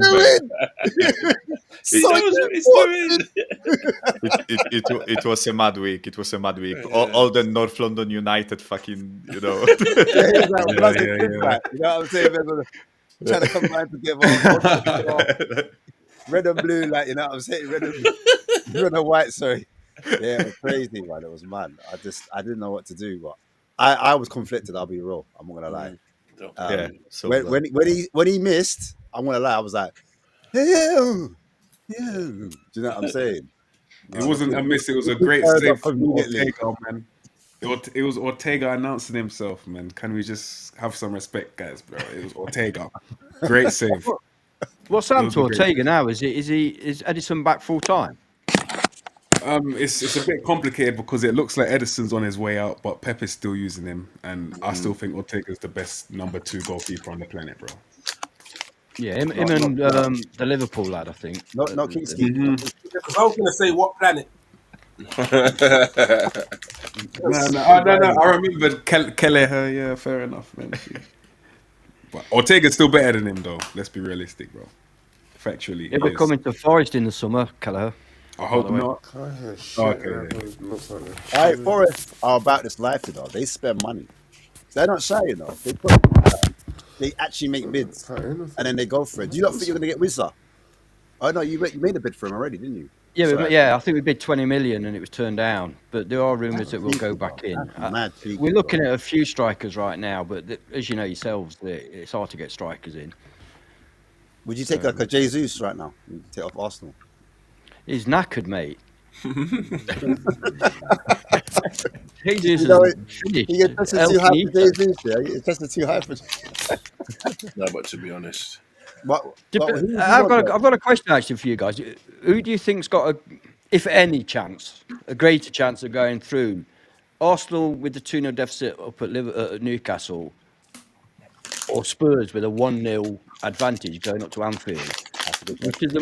Which is more possible? This sounds so mad. I've got more faith in Ange winning a trophy this year than Arteta. I'm not saying winning a trophy. Let's not go mad. Slow that. Whoa. I get what you're doing, but I think right now, It's a form. No. Spurs ain't on good Still form. hold us. So, Guys, with the rate our injuries are going, it would be nice if we can field a fucking 11 Newcastle lost Like, their last home game 4-1, by the way, it's to tough. Bournemouth. Tough. Newcastle. Oh yeah, Bournemouth are good though. yeah. They are Bournemouth good. are They are, very- mate. They are. Very good. You know what I think of Bournemouth? I would take that guy Clivert. I think he's dope. I I think like he's going through a purple Semenyo, patch. Semenyo, man. His actual record's not that good, you know. If you look at his career, not I that don't know. I Yeah, was it's a looking at him, purple from patch, Ajax. definitely. I was ranking him at Ajax. And I I feel He also- might be coming of age though now, don't you I reckon? was gonna say next season we'll know. Mm. Yeah, we'll know next season. Oh, It's but no back, Chris Semenyo, Wallace. man. back to the question. Sorry, I've got distracted. Yeah, I think. Oh, it's a hard question. Arsenal. That is I'm tough, gonna go. man. Ooh, yeah, I'm gonna go Arsenal. You know why? You see with Spurs, right? As unpredictable as we are, our record at Anfield, especially, is horrendous. We've only won there out of 100 years. We've only 8 won times? 8 I think it was times. 8, right? Yeah. 8 times in 100 years. You know how Dash. crazy that is. If it's any consolation to you, we'd not won at Anfield for 55 years before this season. So, you know, anything could happen. Yeah, that is true. That is true. To be fair, we don't need to win, right? Like, Yeah, I think we'll get slapped up like 4-0 or something, right? But technically, we don't have to win, right? So, Michael, you saying we're gonna just stink it out? We've got the ability just to stink it out. Mate, it will be good if Yeah. we can field an 11.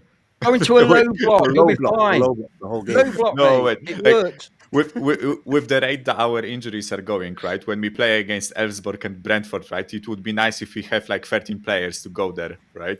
I'm serious, right? Yeah, you probably pick up another injury along the way. Yeah. That's the Watch crazy thing. Van de Ven get injured against Elfsborg. Like, Ange already said he will play, right? Or just Apparently, take part. he's been training with the team for the first team for 10 days. But obviously, they don't want to risk him. But that's how bad we have been with our luck in terms of like getting, well, not luck, but it's how bad we have been with our injuries at this time. So I don't know. Does anyone think Arsenal could overturn a 2-0 win? Because everyone's like, nah, you can't do it. Nah, it's not happening, bro. What they could do is they could get it back. You know, they could win 2-0. I mean, it's possible, isn't it? I mean, Arsenal are a good side. You know, how many games you guys lost this season? It's not many. So they're a good side. It's just that attack, isn't it, that you worry about with Arsenal? Yeah. It's so impotent, you know. But they could. To go to St. James's Park and win comfortably, Arsenal. Well, Yeah, with 2 goals. No, but that's what I'm Without saying. conceding. If let's say they score in the first 10 minutes, all of a sudden it is game on. It is game It's on. game right? on. You know, Yeah. We've so only lost 2 games in the league, you know. yeah, 2 games have lost. That's mad. Yeah. Yeah, to be fair, one of them was Newcastle, right? Yeah, true. They've got a number. We could say they're a bogey team, man. The Willock, the Joe Litton, the what's his name? The Guimarães. That's because, you know, like when Ramsey got his leg broken by Shawcross. Like, you know, certain things make certain games a derby. Yeah. Like Yeah, certain you've done it in the moments, past with like, Rodri. So Is that you what watch you want? You want it to be a physical game of Newcastle? and a No, cup game? because they're better than us at it, Yeah. and they get a bit more leeway. They can do things that we can't do. This comes back to my conspiracy thing, but you don't think it's a conspiracy. It's not conspiracy. We all have our advantages in our different way. Do you get what I mean? I read When it. you're I a read lesser team, everybody likes an underdog. When they financially and historically we're the bigger club, so there's a bit more leeway for them. Mm. Do you see what I mean? So this is why you see, like, when Toon and these like, the big 6 cartel, you lot want to. Everybody has their benefits of things that work for them in their Sorry, way. guys, can you hear me and can you see me? Yeah. Yeah. Welcome, Chris, Dave. man. Welcome to the show, man. Good. How's the audio levels? How's Yeah, the very audio Actually, levels? after loud all the adjustments, you're sounding crisp. Okay, thanks. Yeah, you trying out some new Pixel buds. You know, like yeah. Glad to see them Okay, working out. okay. Yeah, excellent. Yeah. Good. He's the loudest in the room right now. He's the loudest. Isn't it? The question is. So the acoustics aren't acousticing right now. Let me. No, I'll I'm work playing. on I'm that. playing with you. I'm That's playing nice. with you. Glad to No, see. but Nice to see Forrest Ant again. He's Cheers, mate.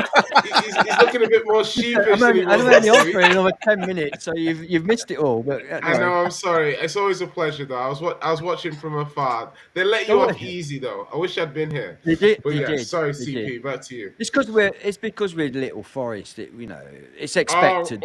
Oh yeah. Could Real Madrid Murillo not hold them out? Yeah. Listen, we've done this already. I'm not going to go through it again. He get his shoes off. He just went straight in, boy. Yeah, no, the question was, Jay. Thing The is, I, question sorry, was. but the thing is, I can be small because I know how good Murillo is. So I Oh don't care. yeah, here we go. Bring up the he'll be at Real. You know, he'll be. He will. He will. The team afterwards will be at Murillo. He will play for Real Madrid. Jeff, Murillo, you know. Valladolid. He'll be at Real Valladolid. can't What are believe you it. talking He's about? only So 21 years say old. that He's only himself. 21. absolute scenes, Jeff. That's the He Real will, Madrid he will. B. Yeah. He's just signed a new 4-year contract with us as well, with no. Yeah. buyout Hey, clause. worth about $4,000. Do you know what I mean? Ant's like, without a release clause, right? Without a release clause, right? Yeah, well, that's a good thing, isn't it? Yeah, man. That's It means people can't come in. People can't come in and slap 100 million down and take him from us. Oh yeah, I because that's what the clause reads. Your decimal point is missing. About 100 million. What you Naira, mean? 100 million Do you know what I naira. You know what? I don't want him to ever leave us. But you know when he does it and he goes to a massive My fucking God, world star my like, God. oh my God, you lot are gonna suffer. Bro, has Joe Worrell set you back so much in terms of centre backs? How do you know about Joe Worrell? Act like you've been here before. impressed. Act like you've I'm seen really a impressed. decent defender once in your life, you know. Man's like, Murillo, wherefore art thou, Murillo? Hey, I've seen Des Walker play every week. Hey, So- Des Walker. Hey, big. Okay, hey. fair. So all right. I feel like I've I know who that hijacked is. it. Was it Newcastle Arsenal we were talking about? But no, it was who's got more of a chance of Yeah. turning the deficit over? Is it Newcastle against Arsenal, or is it Liverpool versus? What do you mean? I'm starting the Liverpool Spurs game like we're 1-0 down. What do you mean? If 10 minutes into that game Liverpool haven't scored, I think Spurs are doing sensationally. Do you know what I mean? I genuinely Come on, when we Jamie. play a team like Liverpool, I split the game into 9-10 minute bite-sized portions. I just get through section by section by section. So I think Arsenal are going to Newcastle to try and get a result. But I think the problem for Arsenal, Isak and Gordon on the counter, that's horrible. And it's just the game state for Arsenal in this game is Murphy horrible. and Gordon are doing things. Murphy and Isak. Sorry, Murphy and Isak are joining up. They're stealing the whole Kane, Son 1-2 kind of thing. But I mean, Arsenal have got a good chance. It's not like they've got a good, not a good chance. They got a decent chance. But the way Southampton played Newcastle the other day, if I'm Arsenal, I'm thinking, okay, we could maybe do this, you know. But it just depends on how much Arsenal want it. You know, they've got a lot of games coming up. They got Champions League. They got the league. I don't know. I don't think the game's dead. I think if Arsenal score first in the first 20 minutes, I think Newcastle's arse might go 50p, 20p, 50p, 20p. Jay, I was saying I mean? as well that Newcastle did lose their last game at home 4-1. Exactly. So they can be got at. Of course, absolutely. And once you lose a game like that, it kind of undoes a lot of the good, solid defensiveness you've been doing. You know that, you can get slapped up. Do you know what I mean? And that was a Justin Kluivert speciale. Just imagine if Killer Kai, you know what I mean? Wacka, baby. But that was the point I wanted to make, right? Don't you think that Bournemouth's attack right now on form is better than Arsenal's, 100%. without Saka, right? Or at least more potent, right? The issue for me is that deficit is 2 goals, right? If it was 1-0, I can see you guys, scoring a corner or even an open play goal, right? But then it's 1-1. Newcastle has to open up, whatever, right? Newcastle would just low block the shit out of you, right? You would just pass around their defense. Even if you score 1 goal, they still have the chance to low block it, right? And they catch you once on the counter, right? And it's done if they score once, right? Because you ain't scoring 3 goals at St. James's, right? The other thing is, I can tell you about Bournemouth as well. One thing, I mean, obviously, we've just had a pleasure of playing them. One thing they do is they work so hard and they're on you all the time. They don't stop. As soon as your player gets the ball, bang, there's somebody on him. It's frightening how quick they are and how much they press. I don't know if it's sustainable for them, but right now, amazing. Look at the low block specialists complaining if a high press team can keep it up. Yeah, I bet you'd love that, wouldn't you? I bet you'd love everyone to come to your harem of low block, wouldn't you? but the point We're doing all right. We're doing all right. He's sick and tired of it already. He's like, oh my God, Jay. Oh my God, you were right. This football's abysmal.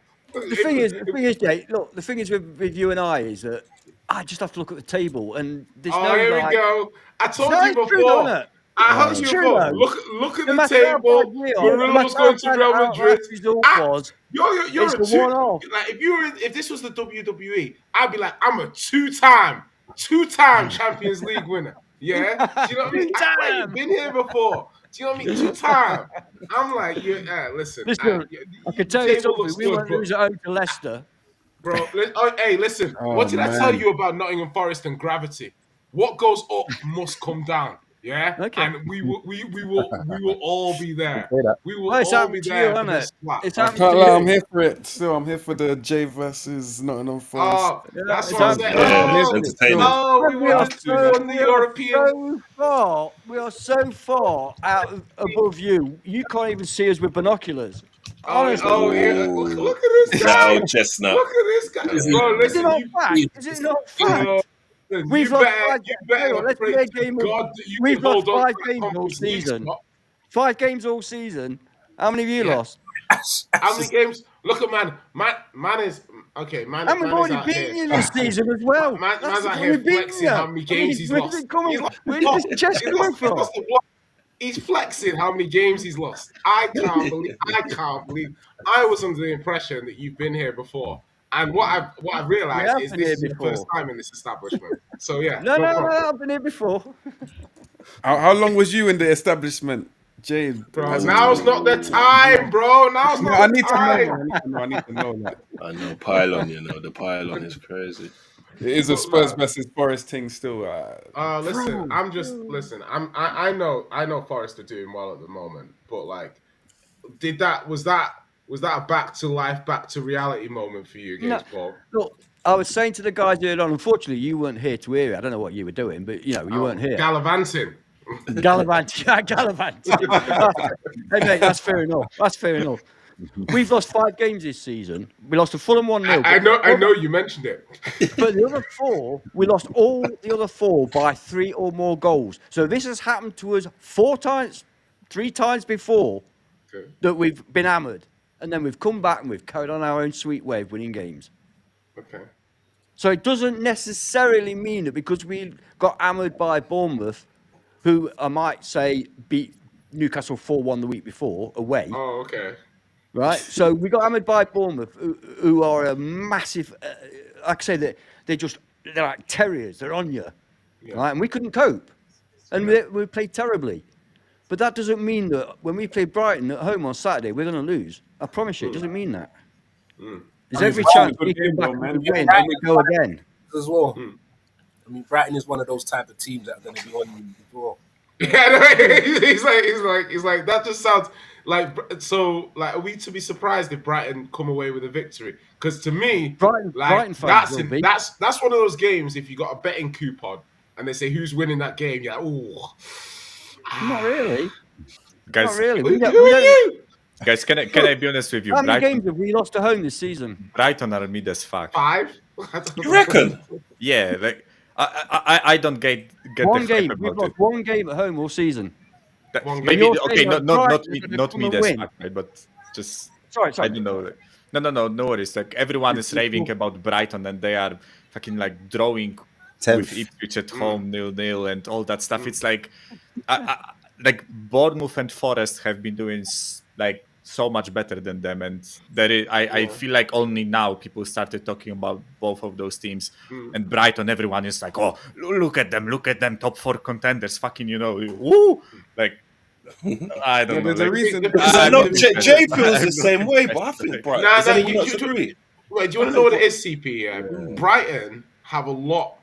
You know what it is? It's like when you meet somebody and you really hate them, but you really deep down realize they're actually quite a lot like you.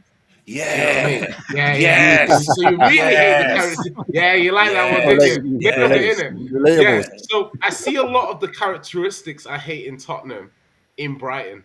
Yeah. Oh. But I don't have to pretend and placate myself because it's my team. I can just be honest. Yeah, I see You what see you're what I saying. mean? Saying this, yeah. It's like me calling someone else Set Piece FC. Exactly. Yeah. You're projecting. Yeah, You're I see fucking what you're Rory Delap wannabe. Do you see what I'm saying? Does anyone think if Spurs never had any injuries, Hmm? like what position they would be in? Uh, So like I think based off the season we'd be about 9th or 10th. that's what I think as well. That's what I think I'm being honest. because even before we had injuries, we would lose games kind of. And I was saying before, the Newcastle game is the most upset about a game I've been this season, probably because maybe Brighton away actually as well. Because in that game, we played well in that game. I'd say broadly for like 70, 75 minutes, and we lost. Like Newcastle only had to play well for 15 minutes to beat us. But that's And their, that, ga- to that's me, their was game, like, though, man. They're good at bro, that. I know, but to me it was like So good at we've it. learned nothing.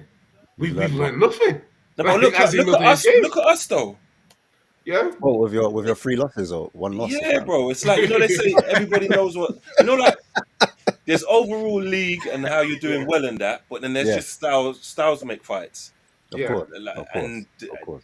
they can just always do that to someone on their day. Yeah, but this is what we're saying about boxing is that we're a middleweight, yeah, and we're going up to super middleweight. Like Ange is going to super middleweight with no coach, no training, no corner man, yeah, and every week we get knocked out, yeah, and so it's a bit like I'm after a while I'm like maybe we should hire Floyd Mayweather Senior or something like that. Do you know what I mean? Like, yeah, we do you know what I were mean? 'Cause talking it's- about that before you was here about just getting Yeah. a defensive coach. Mate, honestly, because my thing about Spurs, a lot of it comes down to, regardless of what happens and what changes, it's kind of like, when you're watching the team and you're like, for me, the Leicester result was bad for the narrative of it's just about tiredness. Because when you can see 2 goals straight after half time, you've just had a 15-minute rest. Like, what do you mean you're tired? Like, this is the most energy you're gonna have for the whole of the second half, and you can see 2 goals immediately. Like, Yeah, that's crazy. not tiredness. That's tactical. That's player quality. That's awareness. That's motivation. That's however you want to chop it The up. whole umbrella. I refuse to say that's tiredness. Do you know what I mean? 85th minute, switching off, cool. I'll accept it. But no, 5 minutes into the second half, giving El Canus the keys to Enfield, like what? So no, these are all my issues. So when people are like, "Oh, they're tired," I'm like, well, tiredness is not gonna suddenly give us out of possession stability, or players' ability to track runners, or players' abilities to switch. We are a very low IQ team. As a high IQ person, I can definitely see it. Do you see what I'm saying, boys?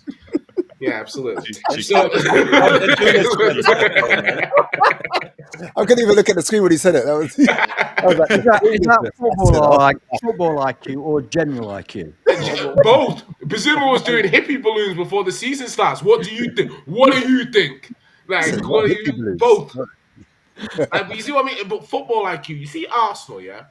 You see Saka, you see Odegaard, you see Rice, you see Jorginho, Saliba, yeah?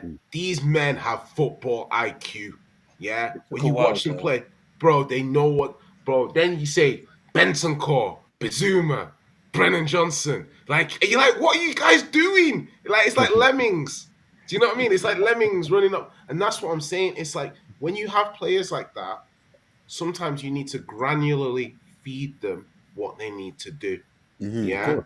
They And need if direct- you don't have a coach that's granularly feeding them, like you'll have coach, like if Spurs sack Ange and then they get like an Enrique or something like that, or any of these granular coaches, a lot of these players will look a lot better. Because you see, even when you look at like Caicedo or whatever, I've seen Caicedo under Maresca, I've seen Caicedo under Potter, I've seen Caicedo under Poch. Out of those three, two of those coaches are highly systemized. One of them's a little bit more a cappella. Where did he look the worst in his career? Yeah, under the coach that was a bit a cappella. The other two coaches, who were highly systemized, he looked fine. So to me, certain players need granular level of insight. It's But true. then you see Conte and Bazuma. Some of these players are stupid. That's what I'm trying to say. They're stupid. They can't take instruction. Yeah. So you can Jay, sit there. Come here, I man. agree. I Yeah, think no, no, a lot of people underestimate the importance of football IQ. Of course. Because you can have some fantastic players. We talked about Doku earlier on and stuff Is like this a that. monologue about Murillo? No. He's still, That's he's still a boy. He's still a boy. Yeah. And we were talking about Doku earlier on. I say he's got no football IQ because he's got all the talent, all the skill, but he's not got the IQ when he gets to the. Yeah, and you missed the Chris Wood, Chris Wood conversation, which is probably just as well. But that guy's got football IQ. He's not got a lot else, but he's got football IQ. And you're right. If Spurs have got players in that midfield with a lack of football IQ, they're never going to improve. yeah, You can't teach that. Yeah, I also think there are like some players that do the instructions too, like that they are too rigid with the instructions, especially like our fullbacks. I see our fullbacks just bombing up and down, right? I know it's an instruction from Ange, right? He likes his fullback to to contribute in the attacking spaces, right? But then I see them both just bombing up and down, right? And there is like I think they are too focused on doing what he asks them of. I know it sounds ridiculous, right? No, But it's not. It's there 'cause is also like Martinelli. Martinelli's the same, I think. yeah, it's like they don't focus like on the game around them. They just focus on doing what the manager says, right? And then we have a midfield who, on the other hand, don't do the instructions or just lack the intelligence in that point, right? So the reason why I'm saying this is when you look at both goals against Leicester that we considered against Leicester, right? Both of them the same thing, like fullbacks nowhere to be seen, midfield nowhere to be seen. We one turnover of the ball and like El Canus has the whole length of the pitch to run to, right? And there is no one around him even. It's not even that, none of our players, none of our midfielders picked him up, right? They weren't there even, right? It's like, Pape Sarr and whoever else, like Bergwald, they were in the opposition half, right? Bentancur was the guy that lost the ball.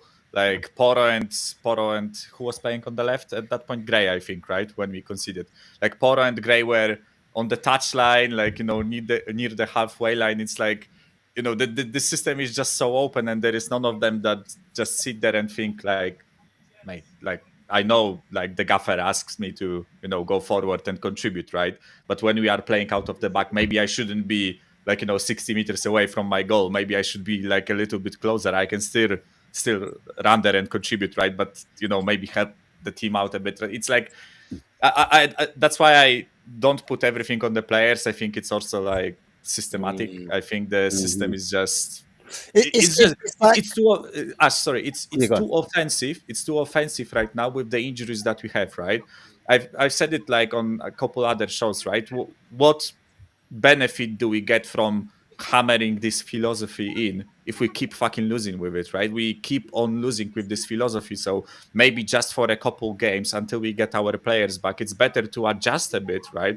I don't think those players will completely lose faith in Ange when he adjusts a bit for 5 games, right? Then we get like Van de Ven, Romero, Doggy back, and then you go back to Michael, do you remember last season when we played Wolves away, when we had loads of injuries? Yeah. And we lost 2-1. straight after Chelsea, right? It was. And straight after Chelsea, and then Ange,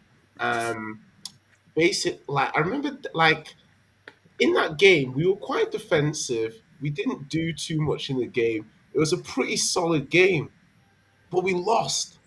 Yeah, but we lost in like with 2 goals. And remember, Sarabia scored that. But both of them at the end of the game, right? Yeah. Oh yeah, I remember. It made me feel like Ange lost faith in doing it that way just because we lost that game. Okay, I see what you're saying. You see what I mean? I That feel one like, time I changed my philosophy and we still bro, lose. it's like, Fuck look, it, we bro. lost anyway. Yeah. Let me do it my way. And it's like, ever since that moment, it's almost like we don't fear conceding goals. And that scares me. We don't fear it. Like But you can count on scoring. Do you think the players actually trust Ange? They apparently they've come out and they said they're Yeah. backing him. my problem with this is like, Mind you, they'd be in trouble if they came out and said they didn't, wouldn't yeah, they? but it's Yeah, true, very true. If you think of it like a company, yeah, think of it like your place of work, right? Then think if your sales figures are really down on where they should be. The CEO comes in, and you as sales business development people, he's asking you about your sales manager, and you're like, we believe in him, we trust him, we think he can get it. And the CEO's looking at the results and he's thinking, what, like, I don't give a fuck if you believe in him. Look at where the results are. Like, do you know what I mean? Sometimes it's like if I played for Ant, yeah, and I'm in 15th, and it's like the pressure is a bit on me, but it's more on the manager and the chairman and everybody else. It's not really on me. Yeah, the fans are a bit annoyed, but they're not annoyed at me. I don't necessarily. I don't think that's the worst environment for a player to be in. I'd support my manager in that instance. Do you know what I mean? If I'm playing nice football, when we lose, there's no repercussions. We're 15th in the league. Like, do you know what I mean? It's not like under And then they Conte. get slapped up, punched up for losing. It's Yeah, like allowed. bro, that's what I'm trying to say. Do you remember what That's Conte? the recipe for relegation. That is when players don't think there's any consequences of losing. We're sleepwalking towards relegation. Yeah? And there's a lot of fans who to me are just like, oh, when our players get back, we'll get better. And my practical point is, listen, we drew with Wolves at home, we lost to Ipswich at home, we lost to Leicester at home, we drew with Leicester away, we lost to Everton. Like, we can't beat the teams below us, right? We're not beating the team above us. I hear your point. But FaZe and Preach, they disagree. They don't think Spurs will get into a relegation battle. They think Ange is a good coach, right? You said Preach. You said he's a good coach. You think? This is lazy sarcasm. No, this is what you said in the stream. I'm not trying to. I think your team squad's better than the three that's in the relegation zone already as well. But like, yeah, I just feel like I really do think you lot was unlucky with the injury thing. Like, the injury, Yeah, I was going to say that, man. Yeah, they I are. really, They're I good, but really it believe is. you lot. Like, it was mad. It's unlucky. Got to deal with it. Like, and that's why I guess most fans are angry with Ange, is that because he hasn't adapted to that. And I get it. Like, it's weird. It would be weird, like me expecting, like, I don't know, Dope to be like doing Salah's job. You get me? Like, It's impossible. yeah, like he's asking your squad players and like the third choice players to like actually do the job But that they your first players should be doing. Like, and consistently as well, like yeah, consistently. 3 times a week. Like, and they're not. Listen. You know what I'm saying? Go on, They're not sorry, getting the money. Sorry, they're not getting paid that type of money because they're not that quality. True, very true.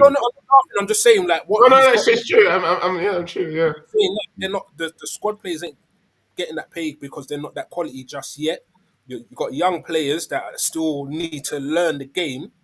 Like, I would just like to see a clean season, like just a clean season, because his first 10 games, there's something in that. You get me? Like, I mean, I know, like, long we time say ago. new manager, Yeah. but the players Can I still. just say, as somebody that's probably the only one on here that's actually experienced relegation fights and relegation indeed itself, let me tell you, it's not all about quality of player. It really isn't. Like I say, that team that went down with Stuart Pearce, Roy Keane, people like that in it was far better quality of player, but we didn't have the fight. And I'm not sure that Tottenham have got the fight and they can so easily. It's amazing. Honestly, it's amazing. You think we're better than them. We're better than them. We're better than them. We're better than them. And everybody else is saying, yeah, you're better than them. And then the weeks go by, and you're losing at home to Leicester. You're losing at home to Ipswich. You think, we'll be all right. We'll be all right. And then before you know it, you're in real trouble. Yeah. So Tottenham, in my opinion, have got to get their attitude right. And I'm not sure that Ange is the right man to get that attitude right, because I think he'll just go say to his players, go out and enjoy yourself. And that's not working right now. And if they continue to do that, they could be in trouble. You know, they lose a couple more games, they could be in trouble. They've got, enough space between them and the bottom three to be well clear, but they still have to have the application. You still got to do it. You know what And it if is? teams like Wolves, Ipswich, and Leicester are fighting every game tooth and nail, And there's goal difference. Look, Wolves, Ipswich, and Southampton, they're 20 plus, 20 minus. Oh yeah. Tottenham's goal I difference is hear- fantastic. I hear the goal difference argument. And I'm not saying Spurs are going to get relegated, but for me, everyone's got their point. And I was asked on a stream many months ago, like, what's your breaking point? Where's the point when you're like, listen, and he's got to go? Like, and I said 11th. I said 11th. And people said to me, Ash, you've got no standards, blah blah blah. And I was like, 11th. That's my breaking point. Do you know what I mean? I'm now sitting in 15th, and actually, I'm looking at Brentford, not sure if we're gonna win. We lose that game, and then all of a sudden, I'm 16th. We haven't been in this type of position before, like at this stage of the season. I know, like, Arsenal fans might say, yeah, we were like 17th at one point, or we were bottom at that point. Not like 24 games into the season. Yeah, but not in, like, do you understand 24 games into the season, but and there's so many Spurs fans, who aren't like, yo, you're 16th. Like, you know, it's so like it's so crazy to me that Spurs, like, we're normalizing this. Like, it's like, even Preach, you're like, I'd like to see you have a clean season. Bro, if I catch you, if your manager was ever 16th after game week 24, 25, and they were talking about giving him a clean season, you see what I'm saying? It's like, but it's not. Like, I'm being real. I know we're not Liverpool. I get it. It's not been fair for him. Like, I know, but life isn't fair, bro. Do you know what it is? Preach, I'll be real. First season, I said what you said. First season, I did the whole Grace thing. I was like, listen, amazing Grace. First season, I give him that. Do you know what I'm saying? Second season, I want to see Wagwan. I want to see what he's on. Exactly. The threshold for criticism, you know, we're going to start criticizing more. You get a lot of a pass in season one. But now, like, this season 2, we're going to look at you with a critical eye, right? Yeah, but you know, like how do you blame someone who hasn't got the resources? Yeah, bro, I know, but how do you have faith in somebody that you think has got issues, but because of the injuries, you don't know either way? Do you see what I mean? It's like we don't know, but the goals though, man. Goals are goals. Yeah, guys, I'm just gonna say I'm gonna have to go. So I'll see you next time. Right, I really enjoyed it. You, It's been great. See you later, dude. Take care, man. Thanks for coming on again. Just quickly, so let's look at, like, Man United, Like, technically, everyone's throwing out stats that Amorim is actually doing worse. Now, would you be happy to do something like that right now and get Ange out, knowing that possibly could get worse? The new manager's got a deal. Remember, Slot's come in on a smooth sailing ship, bro. Oh, I said it. I said we could have Illuminati. The road was nice and paved and smooth for him. I said we could have Illuminati in charge. Mason, you know what I'm saying? Mason wouldn't get us relegated. We're like, if we had Mason in charge, I know we'd stay up. You know what? Avrim's a part of this, though, Jay. Mason's a part of what's going wrong now. Yeah, but it's like I know Mason is pragmatic enough to go to Southampton away and get a point. You know why don't you tell that to Ange?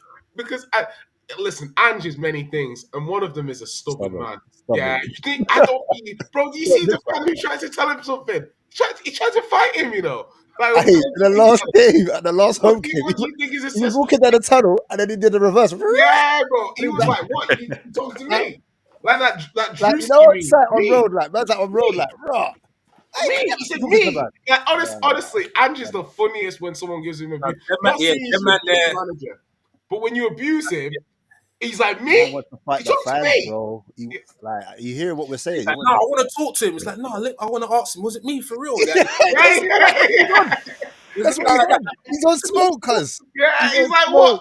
He's like, bro, like, because if you want it, we'll take it outside, you know, without the cameras, you know. talking to me. Yeah, Big head. bro. Honestly, he's like, he's honestly, I find Ange so funny when he's like. But the thing is the fans got to be careful about the line of abuse. You know, there's a thin line between criticizing the team and then calling him a fat Aussie bastard. You know what I mean? That's unacceptable. Do you know what I mean? And it's like he's got every right, but those fans will be like, "Oi, I paid the highest ticket prices in the land, and we just lost at home to Leicester, and you're out here trying to start on me.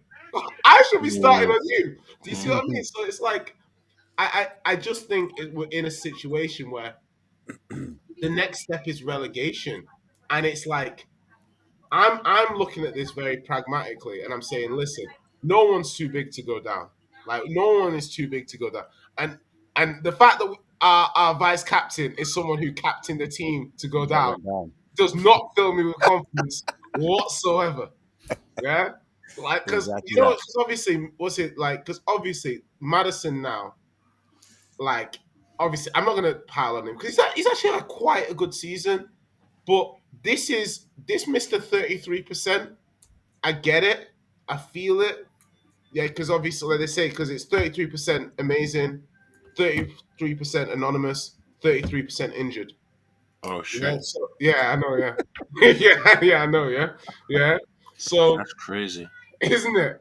And the thing is that like I'm worried that it's like who wants to come to a team that's 15th on a downward trajectory? We almost need Ange to turn this around. Do you know what I mean? Because we have to turn this around, right? bro, because last time we had Kane. So when Ange came in, at least we still had the symbol of Kane. Yeah, we still went in the same summer. Kane got us out of a lot of holes, to be honest with you. Yeah. Also, Jay, like look at this from like this point of view, right? If we finish this season, let's say like 15th or something, right? Who says that, I don't know, Kulusevski, Porro, Udogi, Van de Ven, they won't leave, right? Yeah. Like Real Madrid comes knocking and they're like, yeah, Van de Ven wanna come over, win the league, challenge for the Champions League, whatever, right? And Van de Ven says yes, and then Kulusevski says yes, right? And suddenly this situation that we find ourselves in, right? It's unprecedented, right? Spurs in a relegation battle, whatever, right? It might become a reality, right? It might become like, when they buy us out basically and everyone leaves, right? So, everyone of quality leaves. And then suddenly we find ourselves, just a mid-table team fighting for fucking 12 or something, right? But Michael, the only thing I would say is that this is where I was looking at Ange and Lang and stuff. And Lang, this is where I'm like, hopefully the plays he's giving us, there will be. That's our only hope here. Yeah. The small acorns that we're planting in like Gray and Bergval and Yang and hopefully if we can get Diblin and stuff. Yang's gone to QPR. Yeah. He's not good enough. No, bro, but they don't rate him. They sent him straight on loan. Bro, like forget. But my only thing about that is right. The whole no, but with FIFA, you can only play 2 teams in a 12-month period, right? Remember? Play 4. So he played for his other club. So if he played for us, even 1 minute or something, will mess his development up for the next 6 months. Although because he was on bench, right? So shouldn't that stop the loan? But he didn't come. He didn't play. So he has to play, right? He has to play. So now he can be. So he's now gone. So maybe that's something. But yeah, I think obviously I don't like, with the players and stuff, like with these younger players. I don't think, you know what, the one thing I'll try and give the club is that, when you look at like these Brightons and these Brentfords and all these other clubs, yeah, like if you're trying to do that kind of model, like, it's the first year of doing that model. Do you see what I mean? You've made mistakes Yeah. in trying to implement it. Maybe you've gone too young. You stripped too much quality from the squad. Solanke's come in. The one player you bought with Premier League established experience has been a nice fit for the team. Yeah. So you buy a couple more of those players. The young players are a year older. Blah blah blah. Like you keep. You try and bring two, three established players in, maybe another youngster or two, five players in, and some. And now the team with all these youngsters with a year experience, it looks good. So maybe there's light at the end of the tunnel, but you know, I it's very difficult at the moment to be optimistic. But But did you know? You know what's funny? Sorry to cut you. go on. Faze and Preach, right? They're like basically saying what the other half of the fan base are saying, because I feel like it's 50-50 split. In the stadium, it's not 50-50 split. I feel like in the stadium, there's more people that are backing Ange Hmm. Mm. than Same Ange as out. with us. But Exactly. my problem with that is that people see it as an either or, and it can be an and as well. Do you know what I mean? That's So very it's true. like That's it's also not true. like, That's to also me. true. I'm like, okay, so you want to blame Levy, right? Mm. You. My thing is sometimes like I don't have enough, and people think it's like defending Levy. I'm like, I don't have enough information about who's making what decision to Mm. have the level of anger that some people have. So it's just illogical to me. It's like, are you saying that you're trusting the scouting team? You've given them a budget. This is what they're bringing back. Do you know? Do you know what it is with me? It's just from my past experience, Yeah, and I've heard one of the scouts come out and say like, "We showed Wijnaldum." Like, if a scout says, yeah, "I showed Wijnaldum around the club," yeah, and I showed Mane around the club, and then the scouts that used to work at Liverpool, yeah, and the data-led analysts used to work at Liverpool, all were at Spurs, then I have to ask some questions. Do you understand? yeah. But the thing And is, it's like, and but two and plus two doesn't equal 77. Do you know what I mean? I hear the gymnastics. I hear Yeah. it But because that's and what the, we're and the, doing right the now. narrative will run in But line. Go on, sorry. this is before the narrative. This is what Yeah. I'm seeing, and I'm thinking, wow, this is a bit Hmm. mad. This is a bit off. And then Paul Mitchell, right? Um, he came out and he said this particular person Hmm. made me not enjoy doing my job, made me want to quit, went somewhere else and thrived. Do you know what I mean? And when he was with us, he was doing good stuff. Yeah. E.g., Paul Mitchell, Heung-min Son. Some people But might but like but him. but Do you know but what I but, mean?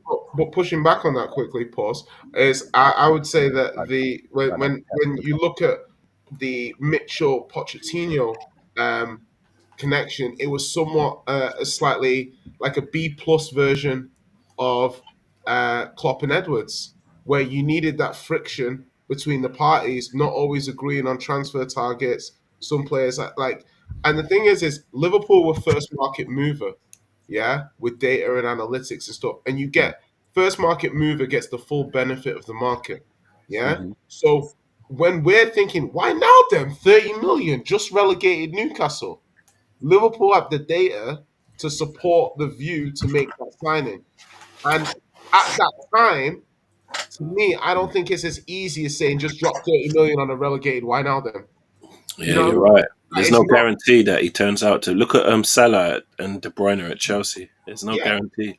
So I think what Liverpool did, which made them so great in this market, is they demystified what you were getting for your money.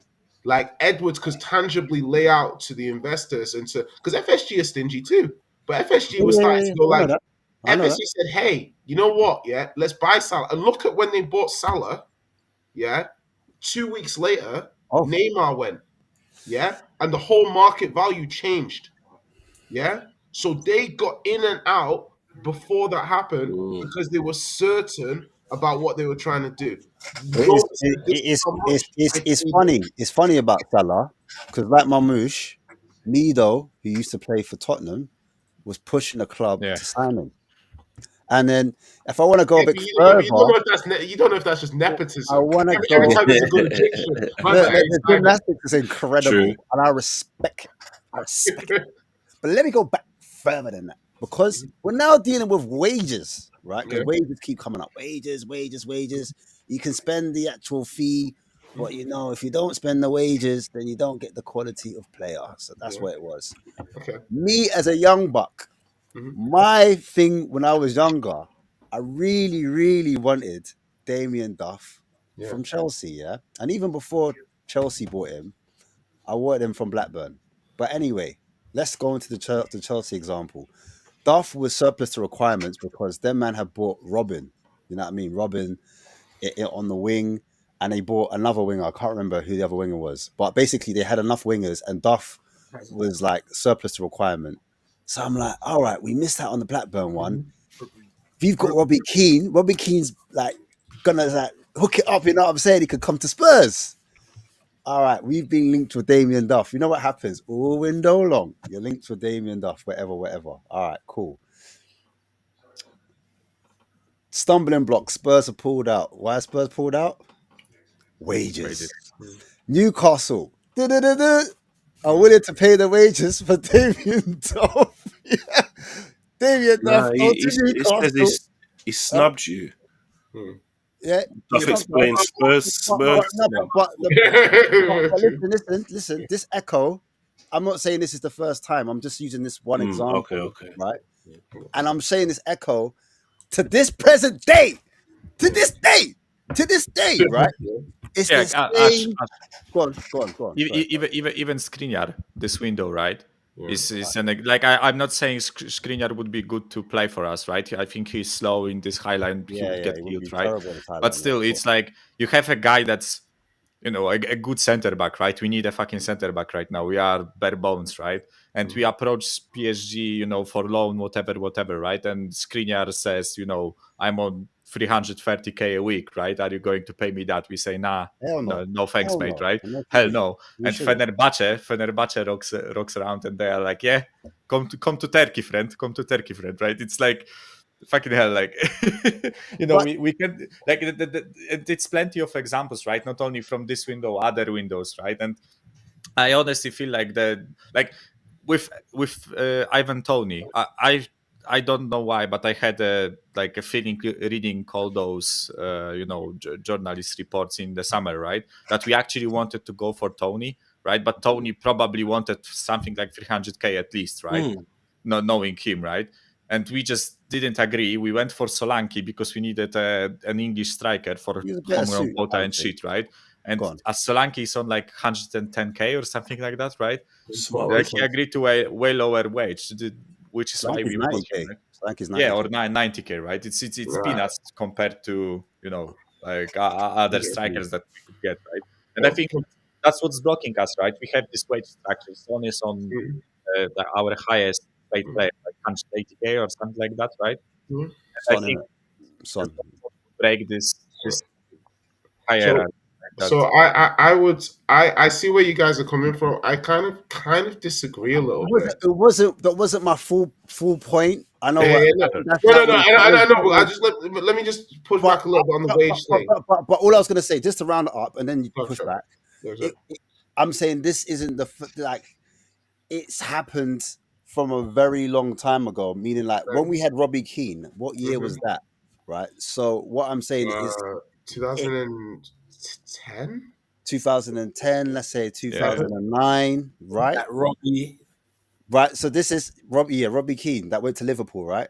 To go for a more ambitious club to win things, right? All right, cool. Anyway, that's a separate argument in itself. Again, anyway, what I'm saying is, like, there's no smoke without fire, because you were saying, oh, it could be this or it could be that. I'm saying these patterns, this is him. This is who he is. This is how he operates. That's his business. And it comes in different shapes and forms. And we don't, like you said, we don't know all the details. There could have been other things where, the manager might have wanted him, or the manager might not have wanted him. Do you know what I'm saying? Even though the scouts presented it to the manager, and it might not have anything to do with Levy per se. But I'm saying in terms of wages, like this thing is nothing new. He's been doing this, and he always draws out the whole window to do his business at the last minute, which is what's happening now. And we miss out on other targets. And he used to do this because he's an opportunist. And as an opportunist, you start to lower the wage. You might get a little bargain here and there. Do you know what I'm trying to say? Wheeler dealer. And then you might get like what you want. But as a result of it, we miss out on a bag of players. Go on, carry on. Go on. Okay, so a couple of points, like good point on that one. I've got a counterpoint to that too, but not counterpoint, just like obviously contrarian argument. So obviously, first of all, looking at well, fellas, though. You're gone, yeah. Always a pleasure, man. Nice meeting you, mate. Yeah, pleasure, man. Always a pleasure. And big up the chat, yeah. Yeah. Big up. What was because I was going to talk about The wages. Wages. Like wages. So yeah, looking at the wages bit first of all, like so when you start with wages, whenever you redo a club or a club redo, a lot of the higher earners go, and then you have younger players that come in on lower wages, and eventually they play well for 2 years and they get a new contract. Those new contracts tend to be in the high 150 to 200s, and then boom, that's how it works. I'm going to make the counter argument that because of the way that scouting and football's going, it's very hard to buy players from respective Premier League teams anyway now for a lot of money. So a lot of clubs are buying players at a certain level. Yeah. Most of those levels are 100 grand a week. Yeah. If it's not under 100 grand a week, that player didn't really want to come to you anyway. Yep, that's what I'm with. If you don't want to come to us, fuck off. I'm not. There's the players that West Ham have on 100 grand would never ever ask. They wouldn't dare ask Tottenham for 100 grand to join our team. Yeah, they'd be asking 50, 60, something like that. Do you know what I mean? But you'll see them at West Ham on 100 grand, and people will be like, "Oh, they're more ambitious." No, they're just worse run. I will contend that there is a correlation with the number of 100k players in a squad.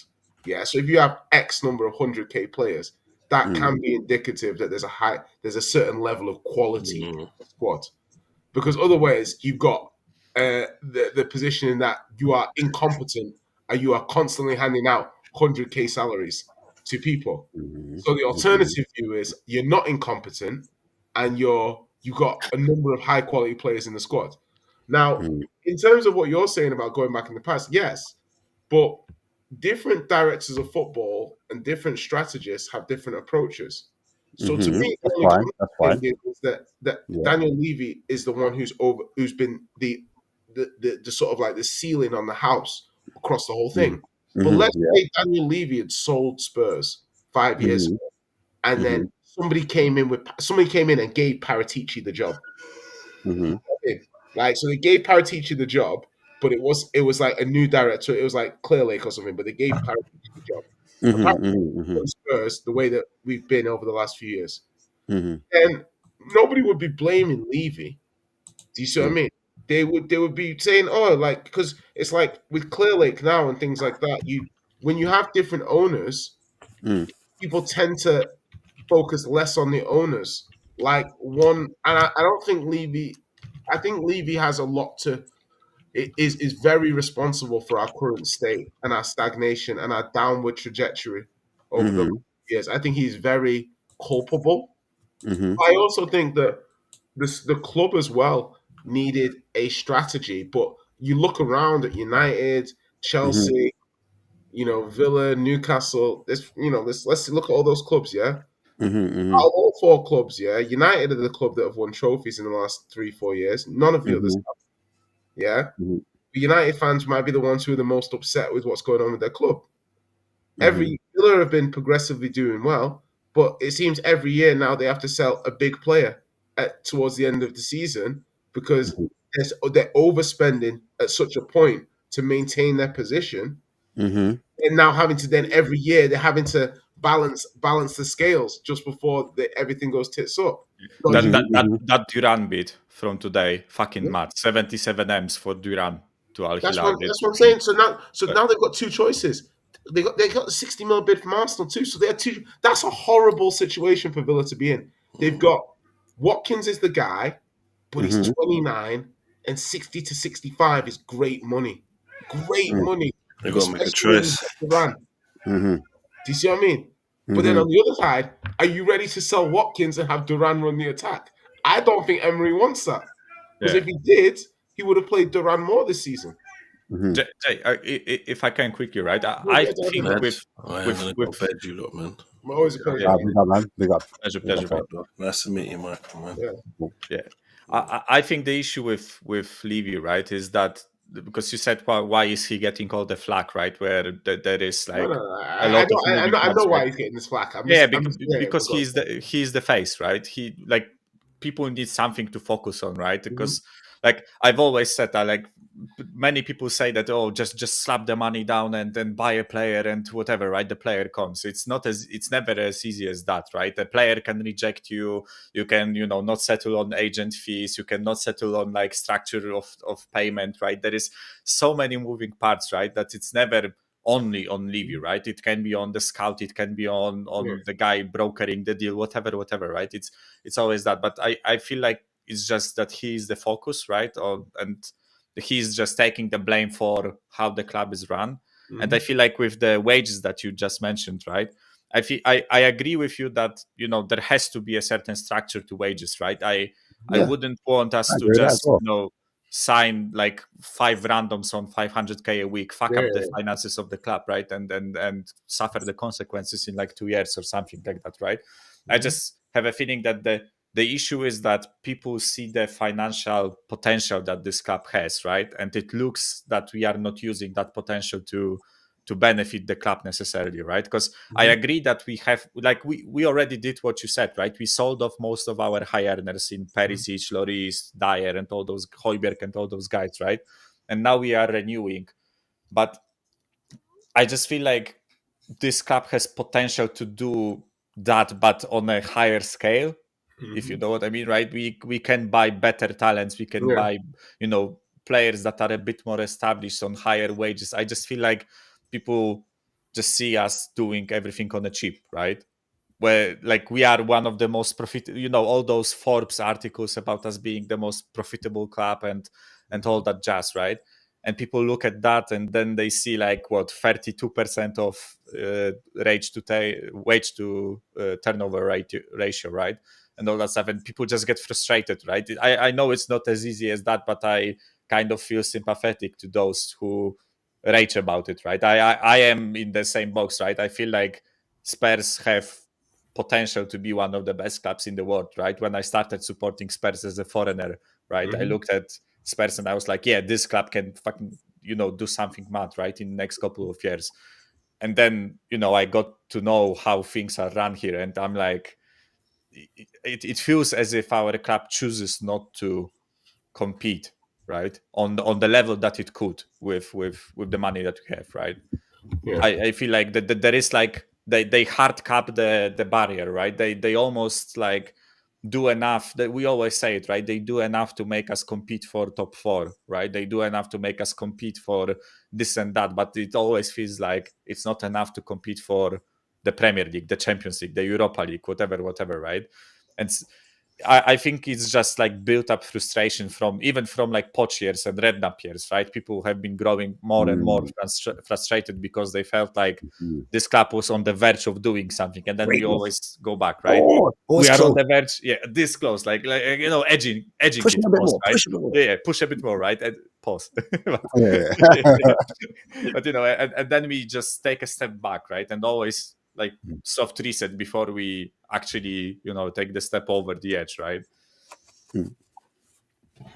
That's why I feel like so for me it's also, just to add on, like I feel the same. I feel like the culture of Spurs, I think that's got a lot to do with the chairman, in my opinion, and how the club is run and how people perceive the club as well. And I feel like at one point we were ahead of Liverpool. I think it was just before Klopp came in and Poch was around. I felt at that point we were finishing above Liverpool consistently. Yeah, And 9 years in a row or something like that, right? yeah, It was. yeah, we just kept finishing above them. I remember having arguments with Liverpool fans, and they were always like, "We're gonna finish above you," and Yeah. people always wrote us off, and we always finished above them. And then even before that, there was a period when I remember it was Leeds. They were like a top team, like they were like top 6 team, right? Yeah. And then there was Aston Villa. They were like a top 6 team, right? Yeah. And they kept pushing around that. And then there was Spurs, right? And then we kept pushing around. And then there was one time Martin Yole joined. And then that was the season we became 5th and we started playing a certain way of football. And it became attractive. It was all about, it came about the style again, about Spurs. And then after Martin Yole, because he almost broke the 4th, but then we got the whole Pizzagate thing. Spurs were always unlucky with something.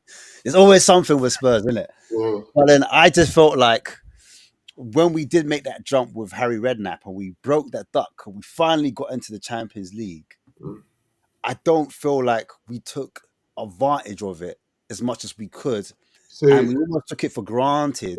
but And my go on, my sorry. my my, Go on. my thing on just on this because I Go like on. because I get what you're saying. I just think it's almost like we didn't maximize our moment. Is I think This is what I mean. This is I what think I it's feel. a good point. How I feel. But I don't necessarily think, like I said with Gravity with Forest, because of the size of the club at the time and what we were doing and things like that, we would have had to come back down. Like, do you know what I mean? As in, like we could have, in my opinion, we could have won more and done more, but we weren't ready from a decision making point of view and a club point of view to maintain that level of success. We just could have got more out of our eras. Do you know what I mean? Because even at the time, you're losing Bale, you're losing Modric, things like that. You don't have the infrastructure set up to properly scout. The fear when you have a risk averse owner and then he suddenly has to start paying X amount on players, there's a learning curve there. And I'm not even trying to defend him. I'm just basically saying going from being a club who is praised heavily for being really well run to being a club that just drops 40 million pounds on players, there's a shift. Do you know what I mean? There's a mentality shift there. And we didn't handle it best. We didn't handle it well. Identity crisis. Even now, I think we've got an identity crisis. I thought we had it back, but then going so young in the last window made me think, okay, well, what are we trying to do here? Strategy, plan, yeah. So the the logic here is that it's somewhat illogical, and I think that for a lot of fans is the biggest issue because after last season where it seemed like we had an idea of what we were trying to do again and a concept, and Levy's like, man got gassed. We got our Spurs back. I'm like, oh my god, like Yeah. we got gassed. But this is the point, and I think people need to understand it is that it can just be a bad season, but the fact is the Premier League is so competitive this season. Like, had Chelsea had the season they had a couple of years ago, this season they could get relegated. Like because they were worse than yeah, us. that's what I'm saying. They were worse than us, but the league wasn't as strong as it is today. Like this is a strong Premier League. Like you look at any team you play, there's like 3, 4, 5, 6 players that you argue could play for most of the other teams in the league. You know what I mean? Like, so with all that being said, we look at it and we say to ourselves, what to me is logical? Like, what is logical right now? Like, is it logical that we give a pass because of all the injuries? Is it logical that regardless of the injuries, we should be higher in the league? Like, I feel like we've lost our sense of equilibrium. Do you know what I mean? As in, like, we don't know up is up, down is down. We don't have balance anymore. And I think that happens in our debates, in the conversations we have with other Spurs fans, in what constitutes success. Like, and I think there's no easy answer of how we get our balance back again. Do you know what I mean? As in, like, and it's All right. go on. I wanted to ask then, obviously, in this window, if we was to sign a player and I don't know if you lot know, we're linked to this AC Milan kid. Yeah, Okafor, right? Yeah. And the club decided that they were going to, do a loan with an option to buy, right? Yeah. would you then feel happy with this particular purchase and this type of ownership? And would you look at it logically and say, you know what, given the current situation we're in, this is the best that the club could do? Or would you think, actually, you know what, I think we could have done a little bit more in this January window? I know what most people would say. They would say, look, if you look around at other clubs, they're not doing too much either. So what makes Spurs so special? Do you know what I mean? This is a slow window in general. Like, no one's going crazy in this window, apart from Man City, and Man City are their exception. Do you know what I mean? But you kind of look at what Man City were. They were falling outside of the top four, coming fifth, sixth. They were moving down the table. So they took action really swiftly because they've set a certain level for themselves as a club. And then I look at the other extreme, which is Ipswich, newly promoted. And actually, if I look at it, they've actually signed. I'm not saying I want these players in my club, but they signed 3 players, you know. So they were proactive in a way where they saw trouble and they seeked out a certain type of player that they felt that was good enough to help them to push out of the situation they're in. They want to stay in the league. I'm just looking at what we're doing in January, and I said it before, these methods, and that's the reason why I brought up the wage thing, because I just feel like it's nothing new. And I do admit, like, I do concede, sorry, what Jay's saying. You know, certain chairmen have their style and their ways of doing business, but sometimes I feel like, a bit like the manager, you have to tweak along the way.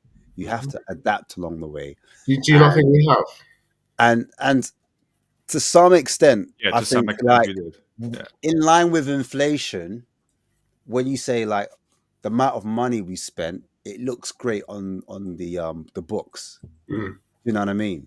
But if I look at, you know, things like interest, like 60 million now would have been like 30 million when we bought Sissoko. Do you see what I'm trying to say? So I'm like, have we really changed? When I'm deep in it, do you know what I'm saying? And the reason why I bring it up is because this guy is so good at pulling the wool over people's eyes, in my opinion, because that argument, and I don't know too much about the finance, that's why I try not to argue it, but I just see certain patterns and I'm like, this smells the same, it feels the same, and we're still acting. And that's why I use the last minute deals, because I think back in the day, you might have gotten away with that, you know, last minute deal, it pushes the price down, and then all of a sudden, or a player becomes available out of nowhere and you grab it. And that would have worked back in maybe in Harry Redknapp's day when we got like a Van der Vaart. Do you see what I'm trying to say? Yeah. But now 2025, you move forward, and I'm like, we are in a very peculiar situation where we've had half of our squad decimated for whatever reason. And it wasn't like they got decimated during the January window. We actually knew about this prior. So we had time to sit down with our new recruitment team, with your Mackenzies or your Langers, various other people that are in the department, to have a look way before. Even when we didn't have the injuries and we were underperforming, we were still maybe not where we wanted to be, but because the points were so, like, close between, I don't know, 10th and 3rd or 4th, there wasn't too much worry. But at the same time, you could see the cracks where actually maybe we need to improve. Even though this is our first 11, the team still doesn't quite look right. So you'd expect maybe Ange to be having that conversation with Langer and whoever is in that recruitment, you know, having a discussion with everyone's talking like, we need to do this when it comes to January, like planning from November. All right, November, it's November time. All right, let's start building up the database. I feel like in this January, we've been more reactive than proactive. And that feels like something that's happened many windows before. Sorry, go on, Michael. Ash, I feel like the issue is, right, that I think they were planning certain moves in like November or December, right? But at that point, we were like, what, 6th, 7th, right? We were like around European spots, and we weren't, even though the cracks were there, as you mentioned, we weren't doing as bad as we are doing right now. And I feel like the issue is that it got so bad over December, right? That right now we are sitting in 15th, and with all due respect to our club, right? It doesn't have the name and the pulling power of clubs like Chelsea or United, right? So right now, for just as an example, right, this Matis Tel guy from Bayern, right? Mm. If he has us, and I know he rejected Chelsea, right? But for the sake of it, let's consider he didn't, right? If he has us, United, and Chelsea on the on the plate, right, and he has to choose one of the three, right? We are the last choice, even if our project is a bit better than United, or even if he gets more game time at our club than at Chelsea, right? Because Chelsea is stuck in the forward line, and I just feel like to offset those things, we have to offer something more, right? It's, for me, if we come in, right, and United offers him 100k a week, we offer him 100k a week, and Chelsea offers him 100k a week, he doesn't choose us, right? He never chooses us because we aren't a historic club, right? When the guy was like 6 and watching Champions League with his dad, right? He wasn't watching Spurs, he was watching Chelsea and United, right? It's as easy as that. Players look at Spurs and they're like, who are you again? Like, what have you won recently? Like, they don't look at the fact that we won Europa League in the 60s or whatever, right? It's I think this is the issue, and we have to Recency give bias. those players something more. We have to offset the Well, hear are you arguing that? that? Are you arguing that hear Ange is very important then, as a result of this? In theory, the I- illusion. I'm more arguing that we have to pay more to No, no, no, to lure the players in, right? but that's that. You don't really. You do and you don't. Like, it's the Yeah. vision of the project. When we beat Dragusin, Bayern to Dragusin, famous last words, because we would have got Barde from I Seville. don't think Dragonson was our first choice, by the way. But carry I on. think Todibo was our first choice. Yeah, that's Dragusin right. was our second choice. Barde was our third choice, but we should have Right. gone with our third choice. But Yeah. that's another conversation for another day. Right then. But, Right then. but the And idea that's is down to who? The pardon? data. That's down to the data, Yeah, or I don't know if it was down to scouting team. data or that I one. mean, I think scouting was down team. to Sorry, not the budget. data. It's down to the scouting team. Yeah, but I And think that was down to budget. I think Barde's coming in at 35. I think well, this is Dragusin the came issue in at then. If it's 24. coming down to budget, I then know it is. That's what. But my point is that is Dragusin even better than Sanchez? this is what I said. I said that on stream. I can't remember. That's what I'm saying. So I'm like, Where have you been? did you even? And this is where sometimes I feel like I'm like, are they listening to the fans? Like, because it was like Dyer can play for Bayern, yeah, but he couldn't give us poverty minutes. Like, really? Like Sanchez, and I know a lot of these players overall were not good enough. But what I'm just saying is that, like, certain other coaches in other clubs, they might have used these players and then spent more money on first choice players in other positions, then had more money to replace them in one go with a higher quality replacement. Do you know what I mean? Just almost going bit by bit incrementally, and then getting in 3-4 big players. Like when Arsenal bought Zinchenko and Jesus, I thought that was what we were going to do this season. I thought we were going to get two players that go into the first team that lifts the floor. And I guess in theory, we got Odebear and Solanke. Do you see what I mean? So in theory, but then Odebear's been injured all season. But the 6 aspect, yeah, it reminds me, us buying a 6 reminded me a lot of, when our team was really good. And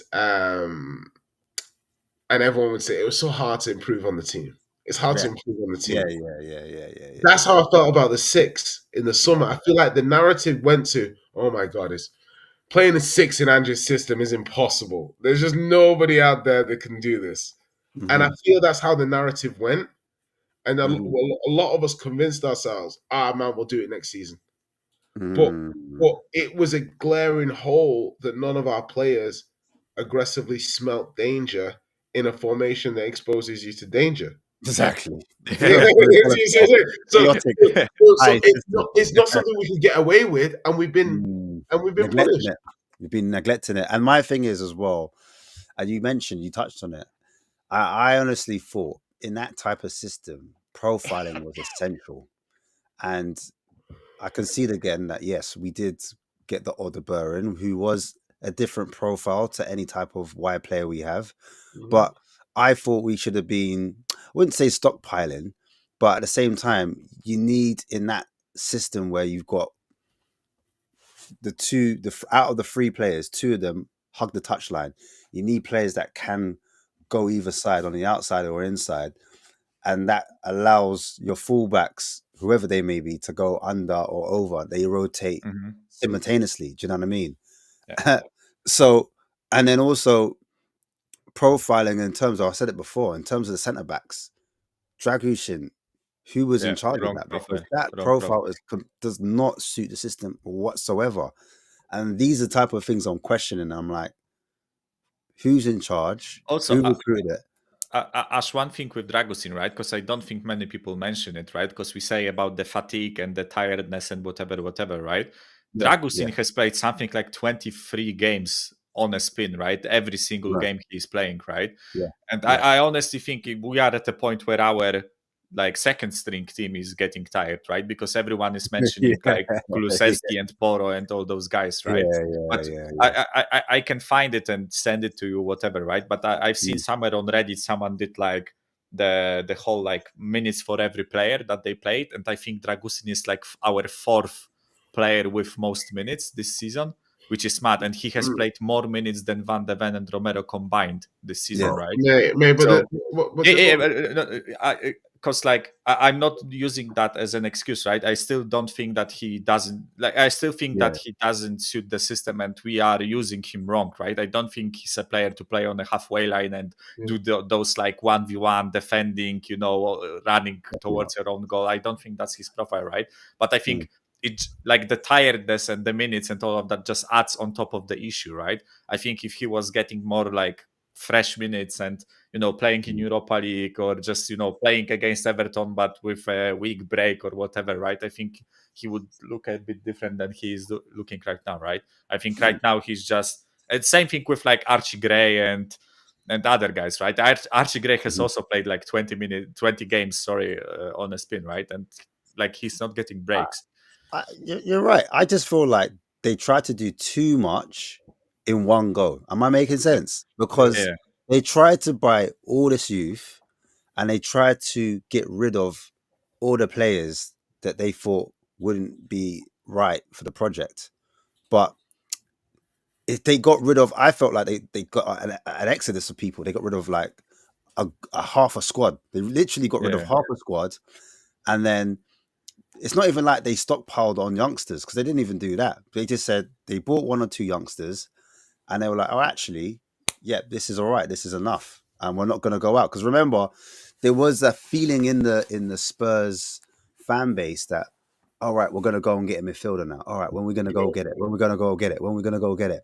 And then it got to the end of the window and we're like, and then they came out and said, actually, we're happy with these two youngsters. We feel like they're exceeding our expectation. I actually feel that was like a cop-out. Go on, sorry. No, I agree. But my thing is that like, my problem is that I can't rationalize how we came to be in certain situations. I can kind of get the logic there to a certain point, but then it just deserts because I have to fill in the gaps with assumptions. So it's like Gallagher. The natural assumption to me is that money went to on Gray. Yeah, the Gallagher money went on Gray. But then I think to myself, hold on. That means we told a lie. They told the whole time. I'm like, okay, but do you not remember? I don't know if you guys remember seeing the Vanderson leaks, the links. Yeah, the right back. The right back. Yeah, for Porto. Yeah. So I'm like, no. I was like, come on, please don't tell me. Actually, the right back, 40 mil. Yeah. Please don't tell me we sold Skip, Lo Celso, and Højbjerg. Right back. For not only the 6, but a right back as well. As Yeah. in, like, you bought the one player for both positions. Yeah, it's a criminal. Yeah, it It's looks like that, it. It and looks I'm like like, it. that's fucking criminal. Nasty work, bro. I'm Now telling you. the only saving grace I'll give the club, yeah, because this is how my brain works. It normally goes to, like, before it allows me to get suitably angry. It Yeah, goes, hold on, like, there must be a reason behind it. so the squad, I'm the same. so Go the on. squad, the Mhm. amount of squad registration we could do, Mhm. yeah. Mhm. So Mhm. if you look at the spacing in the squad now, we've got Bergval, Mhm. right?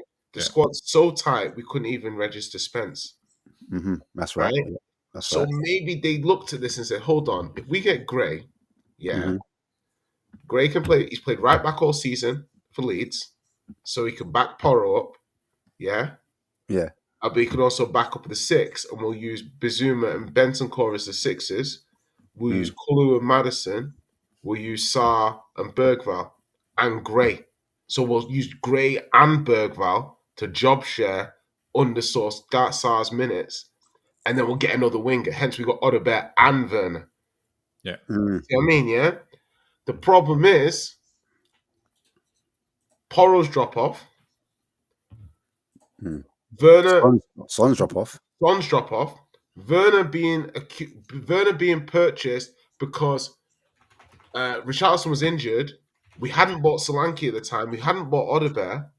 But then getting Werner then stopped us being able to do business for another winger later on in the window when different profiles came up. We were just like, we were trying to we were juggling too much. But I understand we needed homegrown players. We needed younger players into the squad. We had minimal registration. But like Højbjerg and Lo Celso are seasoned internationals. Do you know what I mean? This is my Like point. This is my they point. like, even if these guys only played in Europa League, it would have been such a boost to the squad to have that level of quality playing those kind of games. Would really have helped the squad. And Do, you do you know probably Lo Celso used to play the 6 in PSG? Do you know that? yeah, you can play deeper. Yeah. When he was playing, I thought he was going to play in the pivot That's earlier on in yeah. this. When You know, he was, against Villa, when he played against Villa, he played in a pivot with Bentancur. yeah, And they couldn't handle us. Villa couldn't handle us. It was that was the when the what's his face did the challenge on Bentancur. What happened was Lo Celso was Matikas. playing deeper, and Bentancur was the I one got you, man. pressing. yeah. He was pressing high. He was doing the number 8. He was doing the number 8, like like what he did under Conte. Under Conte, he did the 8 and he pressed high, was aggressive. Yeah. Do you know what I mean? So, and I remember when also Ange was like, I remember before Benta got injured, he came out and he was like, I had plans, you know, I had plans Oh for. yeah, I remember that bullshit. What the fuck was he talking about again? He was like, I got plans for this guy. What the hell was he? I had plans for this guy. Oh, I had plans. he was like salivating and stuff. He's like, oh, can't wait for Benson Court to be fit. Yeah. So it's mad. But the point is, like you said, 3 season midfielders, 3 season pros, not replaced, was a massive gamble. Yeah. And then I just felt like with the injuries that happened in the first season, wouldn't they look at that and think, actually, we need to make the squad a little bit thicker because we suffered in that first season with these injuries. Well, We're going to be playing more games because we're only playing one game a week. Bury their head in the sand, would you say? Is that what you think they did? They just were like, oh, it'll get better next season. I honestly think, and this is where this is assumptions and skeptical comes in now, and you could disagree with me, right? But behind the South Stand is that hotel, which is 300 mil, 350 million. Yeah. And I think that whatever you want to call them, the club, the board, Levy, whatever, they wanted to bring investors on board. Yeah. And so lowering the wage bill would make us look more like more of just like a great investment opportunity kind of thing. Exactly. Hence the Stavely links. Do you know what I'm saying? And like she's still there, she's still sniffing around, right? and so that would speed up that project. Right, so under the So then, masquerade of we're doing a youth project, yeah, we're actually just exactly. lowering the wage Right bill then, this and is my going after. thing. It's me So it's being like like, it's a I'm big not. conspiracy. It's conspiracy, yeah. So I'm not saying this is true, but this is me like going there, and then and the reason why I'm saying that is because they wanted to speed up the hotel because ironically we're having a Euros 2028. That was good, Jordan. That's Euros Nice. 2028 in Ireland, right? And Tottenham are going to host. They're going to be one of the host stadiums for that competition. So ironically, wouldn't it be brilliant after we're having all these kind of all these people to stay at this brand new hotel. right then, and we've got Yeah. concerts coming in. You've got Adele's booked in, 50 Cent's booked in with Davido and Mary J. Blige. I know it's around the mix, but do you know what I'm trying to say? They're trying to speed it up. No, you're linking it to like, yes, you've got tin foil on your head, Yes, but maybe you can pick up radio stations. but that's what I'm saying because if I look at if I look at Levy's expertise, where he went to what he graduated in, what he mastered in, was actual property survey, not property. Yeah, but like it's like investment property. Like I know Yeah. I know what you're kind of saying. I haven't got the right terminology for it. It's like Yeah. he's like the investment opportunities that involved like real estate and other Yes. things like that. Yeah. Yes, real estate developer, that Yeah. kind of that sector, yeah. And apparently, if you read the plans for the hotel, there's more plans about the apartments behind the hotel, and then on top of that, that walkway, Tottenham High Road, all those shops are looking to be built, and the project is to look like Wembley. You know, like how you walk down Wembley. Yeah, High Road, Yeah. and they've got like all the like, you know, you just see the stadium and also the station. They were gonna try from the station all the way down. What, to own the whole, own everything? Yeah, everything. Because Harrogate, like, I don't know, there was They must have signed over a lot to Tottenham. There's a couple people that I know personally that have been on this stream that work for Harrogate, right? And I can't say who, but there's a couple people, and they were like, Ash, my man has got the plans. Do you know what I mean? Well, so I'm not just, it's not all tinfoil. I'm just saying, like, no, I get it. The thing is like, I do slightly link it back to the whole bringing the wages down, making us more attractive, trying to get an investor down. And there's been rumors of us having meetings with sheikhs or whatever they're called from that side of the world, Saudis and all that. Do you know what I mean? They've come over, and I know he's good. He was good pals with the PSG owner, wasn't he? And he had lots of Karafi and all. Yeah. Right then. So like, you know what I mean? Like, you're going, Jay. You're going to say something. Like I said, you put it together quite well, and for me, it would be illogical for me to think that doesn't, what you just said isn't actually a thing. How much it's impacting the wider vision of the club, that's open to interpretation. But this is an opportunity that a business person like Levy wouldn't obviously ignore. If you're able to put it together externally with no internal knowledge, and you can see this, then him, who's multi-millionaire, billionaire, whatever, he's seen this, he's doing this, and you probably there's an element of right. I mean, I don't like a lot of the thing with Spurs now is that, like, I think everybody is like, if not just fully jaded, it's the lack of clarity. That's what I think is doing it for most people. It's like even me, I'm not going to defend the club. Like, I'm just going to be okay, cool. Like, I can offer mitigation and potential context for you, but you need to come out and explain to us what's going on. How have we come to be in this position?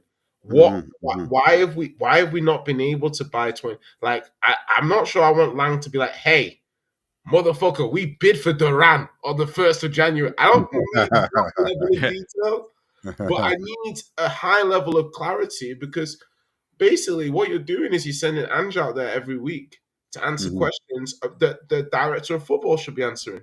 Yeah, he even said it himself, right? That there are certain One for the questions that floor. he has like no intention of answering because he doesn't know, right? That It's there are exactly, and finances that we're putting Michael, we're putting him in this situation week by week by week, and I think Levy's in a catch-22 position at the moment because he knows right now he can feel this pressure towards him, definitely. Yeah. not even the coach, him.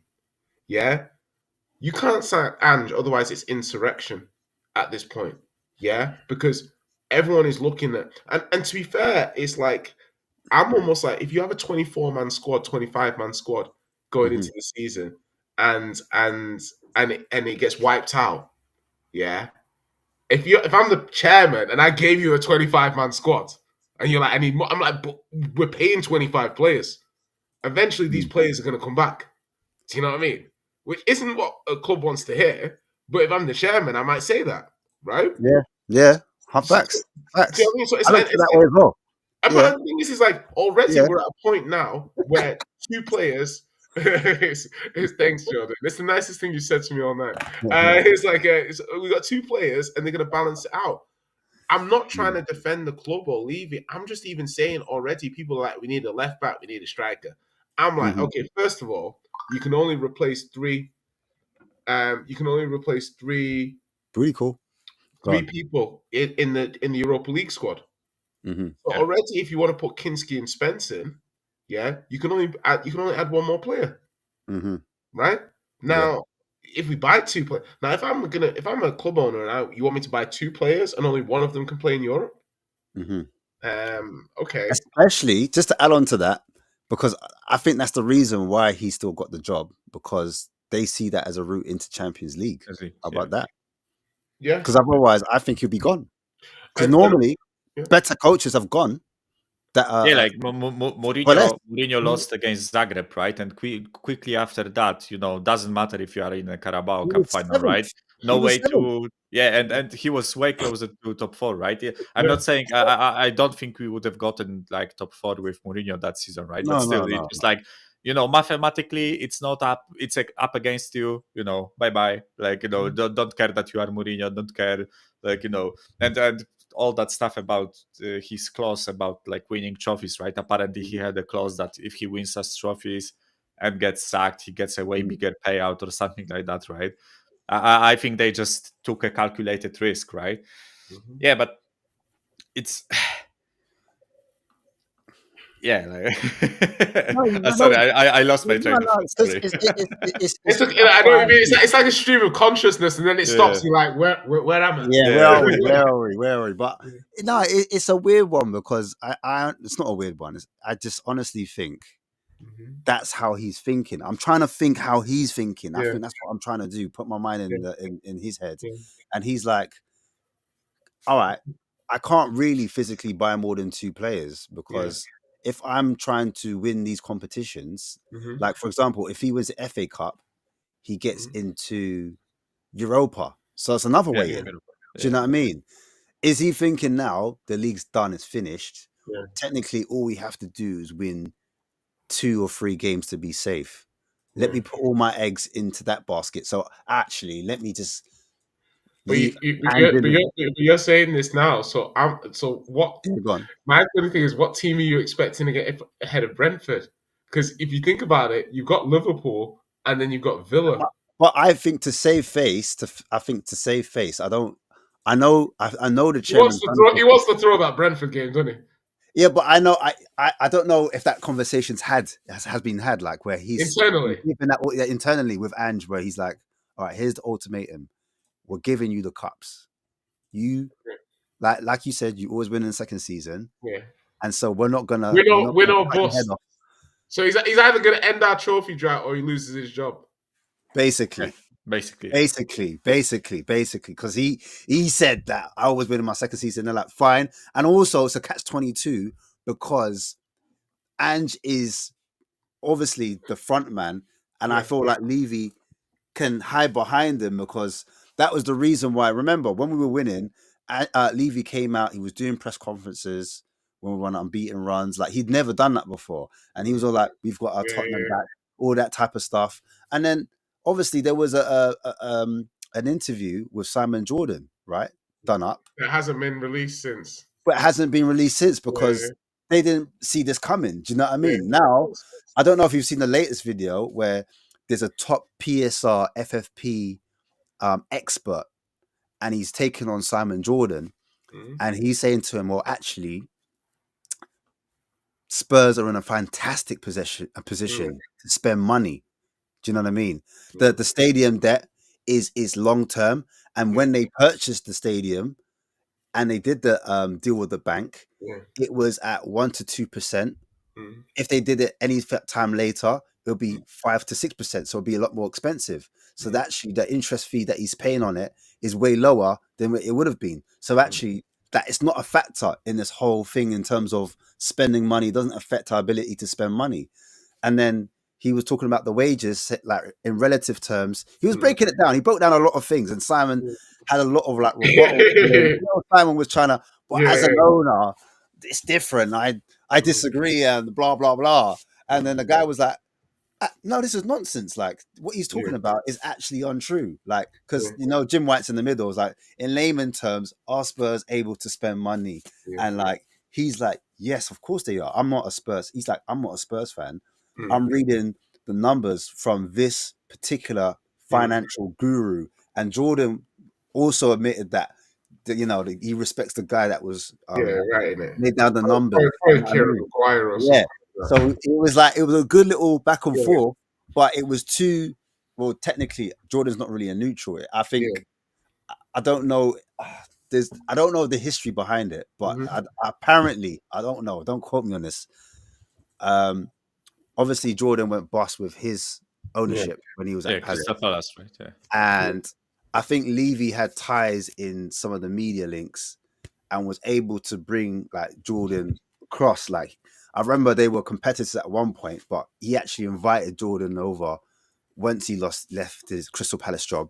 He invited him over to to the stadium, or he invited him over to certain lunches, and then those guys would have conversations. And Levy, they picked up like a little friendship afterwards. And he was like, "Actually, you know what? I'm gonna hook you up with some of these people, Talk Sport. They're like, I'm gonna introduce you to some of my media friends, and I'm gonna put you in." So I think ever since then, I feel like Jordan feels like I owe you, Levy. Like, do you know what I'm saying? I owe you, Daniel, because you looked after me when I was going through my rough patch after just losing like everything, losing the business. Do you know what I mean? And so like, because why would he go out his way to do this whole meet up with Daniel Levy? How come he hasn't done it with other chairmen? Do you know what I'm trying to say? I think So. I think the thing with that as well, just like and obviously like before I just looked at the time, I was like, "Geez, I'll let you guys go." But I was looking at is that no, but the thing about it is the logic system that we're doing is that I feel like, and this is where I think a lot of sometimes the people that are Levy out and things like they sometimes sometimes sort of slow a conversation down to this pace that we're having right now, and then actually just lay it out like this. You can't ignore that. Do you know what I mean? And it's not like, oh, you're this or that. But it's just basically laying it out and saying, okay, how could one explain it? And then be like, on the balance of probabilities, what do you think is true? A lot of things are based on the balance of probabilities in life. So on the balance of probabilities, you can look at it and say, Spurs have always, in my entire life, tried to do things on the cheap. Not because necessarily because we're being stingy. Sometimes we don't have the money, and sometimes we had the money, but we wanted to be stingy about it because we enjoyed having the money and we didn't want to give the money up. It's like if you go to your bank account and it's got money in it, and then you want to buy something and you're hesitant because how your bank account might look after you've bought something. Yeah. The material effect of actually buying it makes no difference. It's just that mentality. And when you're a money guy, a finance guy, something like that, it can be very hard to turn off your natural instincts. And I think no matter how much Levy wants to be a football guy, wants to be we've got our Tottenham back guy, this and that, at the end of the day, he's a numbers man at heart. That's why, like that's why losing Michael Edwards was the worst thing that ever happened to Tottenham. Mm-hmm. Yeah, Mm-hmm. Mm-hmm. because Michael Edwards is somebody who could demystify football into data, and Mm-hmm. then demystify data into money. Mm-hmm. And that's why a club like FSG loves him, Mm-hmm. because they, who are money men, Mm-hmm. but they finance, the statistics, they're data people. You Mm-hmm. bring me data and explain to me how this data is going to make me money. I can give you the money you need. Levy never had that. He never had that person who could do that for him. Yeah. And that's why Liverpool went away, because FSG and Levy, there's not a huge difference between the two of them. You can make arguments that Levy's even better or FSG. It's that one of them had a guy who was, even if he wasn't a super football guy, he was able to dissect football into data, and they could understand the numbers. And that's why FSG are where they are, because they got the very best football data people as first market movers in the market, and they took the whole benefit of that as well. Yeah. I think Levy's problem as well is he's too clever for his own good, meaning that he will try to cut corners where he thinks is best. So there's certain situations I'm looking at where, again, it comes into that wages argument where you've got player A, you've got player B, same transfer fee, but again, one is demanding this wage and the other is demanding that wage. And I feel like he will go for the lower wage to cut the corner, because obviously when you spread out the wages over a 5-year period, that's where the savings made, actually, not on the actual transfer fee, because the transfer fee can be broken up into a 5-year plan as well. Do you know what I mean? Yeah. But it's the wages on top of that transfer fee that's going to cost you the actual money. And that's where us fans, we don't really, not us fans, not you guys, but the average fan will just look at the actual transfer fee, and then it looks like on the face of it, oh, like we spent 65 million on a player. Of course, the manager's doing everything he can do. Do you know what I mean? Yeah, I also feel like, because I like Jay's comparison with Liverpool, right? Because I always, like, as a foreign fan, felt like, Chelsea and City are, on their own, right? They do their thing, right? They're different. Like us and Liverpool, we do We're it our builders. way, right? We're builders. We're builder clubs. And United and Arsenal are like, historic clubs that spend a lot of money when they have to and all that stuff, right? I feel like that's how, if you want to like separate the big six into like, groups, that's how I would separate it, right? But I feel like the difference with Liverpool was that when they had to like put the nail in the coffin, right? Or like, I don't know how to say it, right? But when they had to like step over the edge, right? They bought Van Dijk and Alisson, right? Which I don't think like any sort of data would warrant that much of a spending, right? At that point. It wasn't about the data. It was about like the quality of the player and just, spending maybe over the transfer market value, right? Because Van Dijk, as much as we know what a player he is, right? They bought a Southampton defender for 85 million or something like that, right? Which was like 5 years ago. So right now it would be like 130 or something like that, right? So I have a feeling that even though FSG are stingy and even though they like to approach, things from the same perspective as we do, I felt like they at one point they just said, F it, we want to win something, right?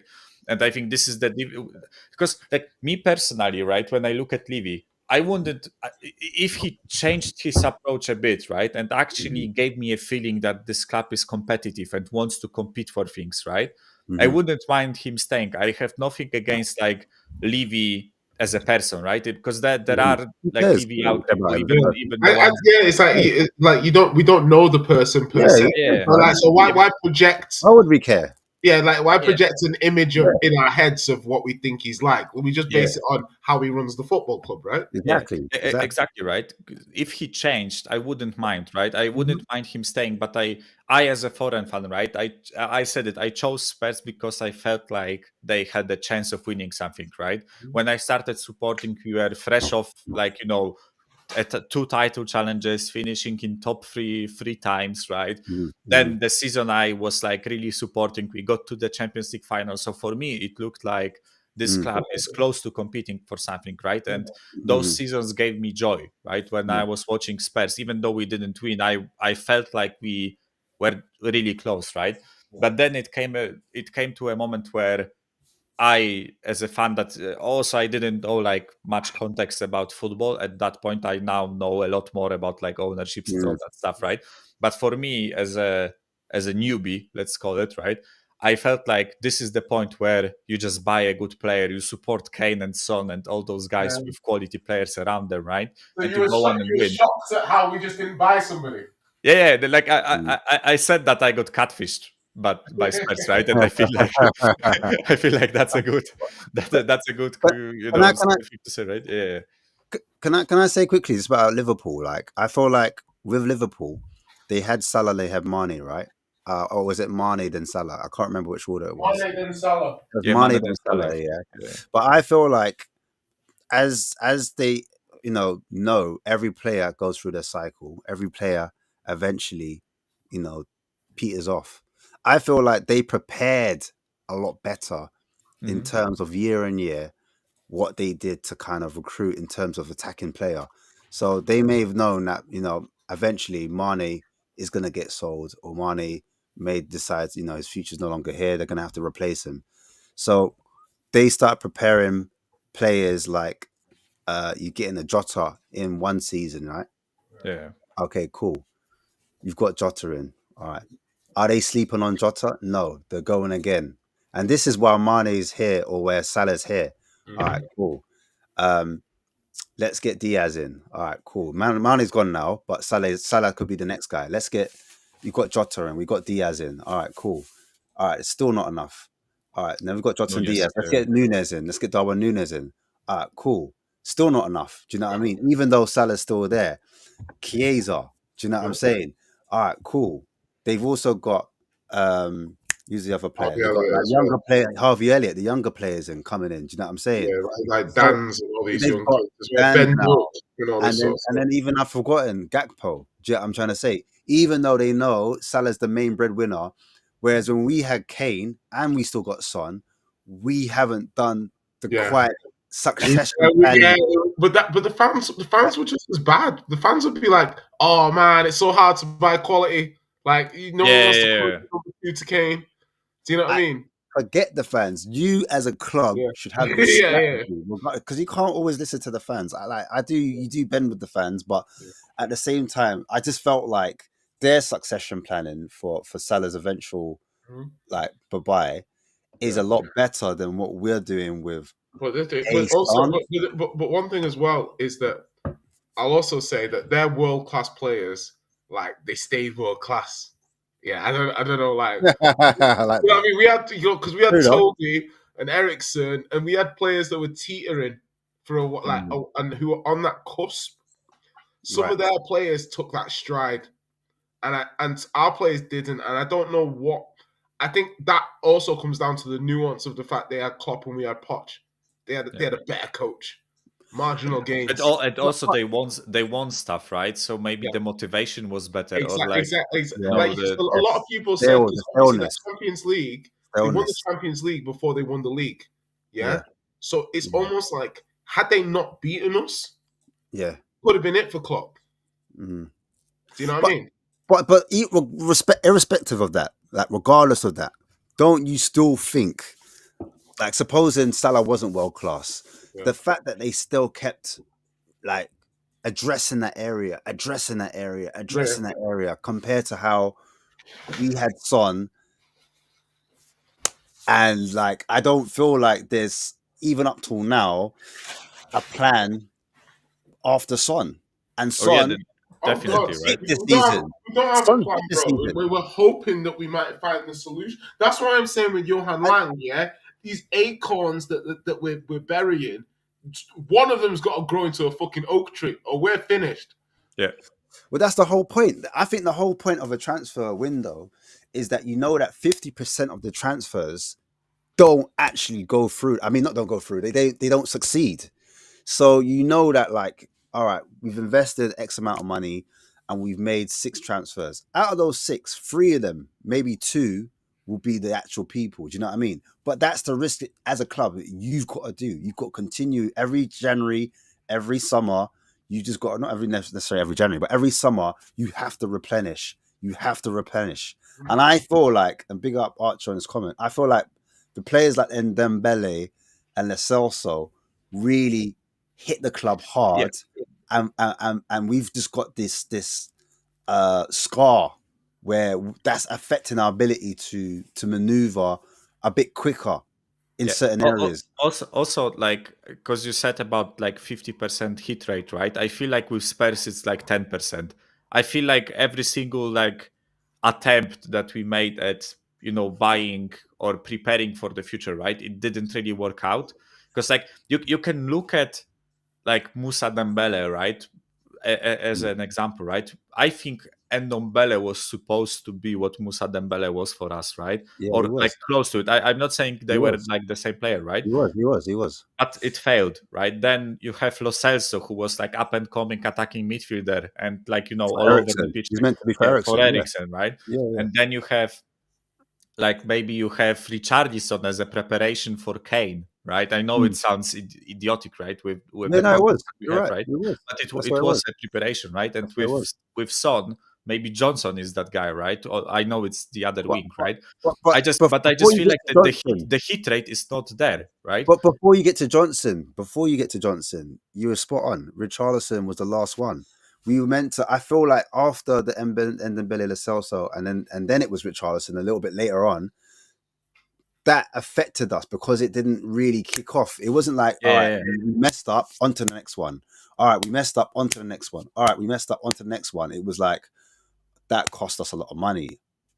Yeah. I don't want to do that again. I also feel You know like what I mean? if we took it on the chin that Yeah. Ndombele didn't work, right, and just sold him off for like 10 million to This is another thing. Galatasaray You're or right. something, right? Yeah. Instead, we held on to him, kept paying his wages. It costed us something mad like 30 million to pay his wages when Yeah. he was sitting in Lyon and then in Galatasaray and then in You could have in saved Nice or money whatever he was, right?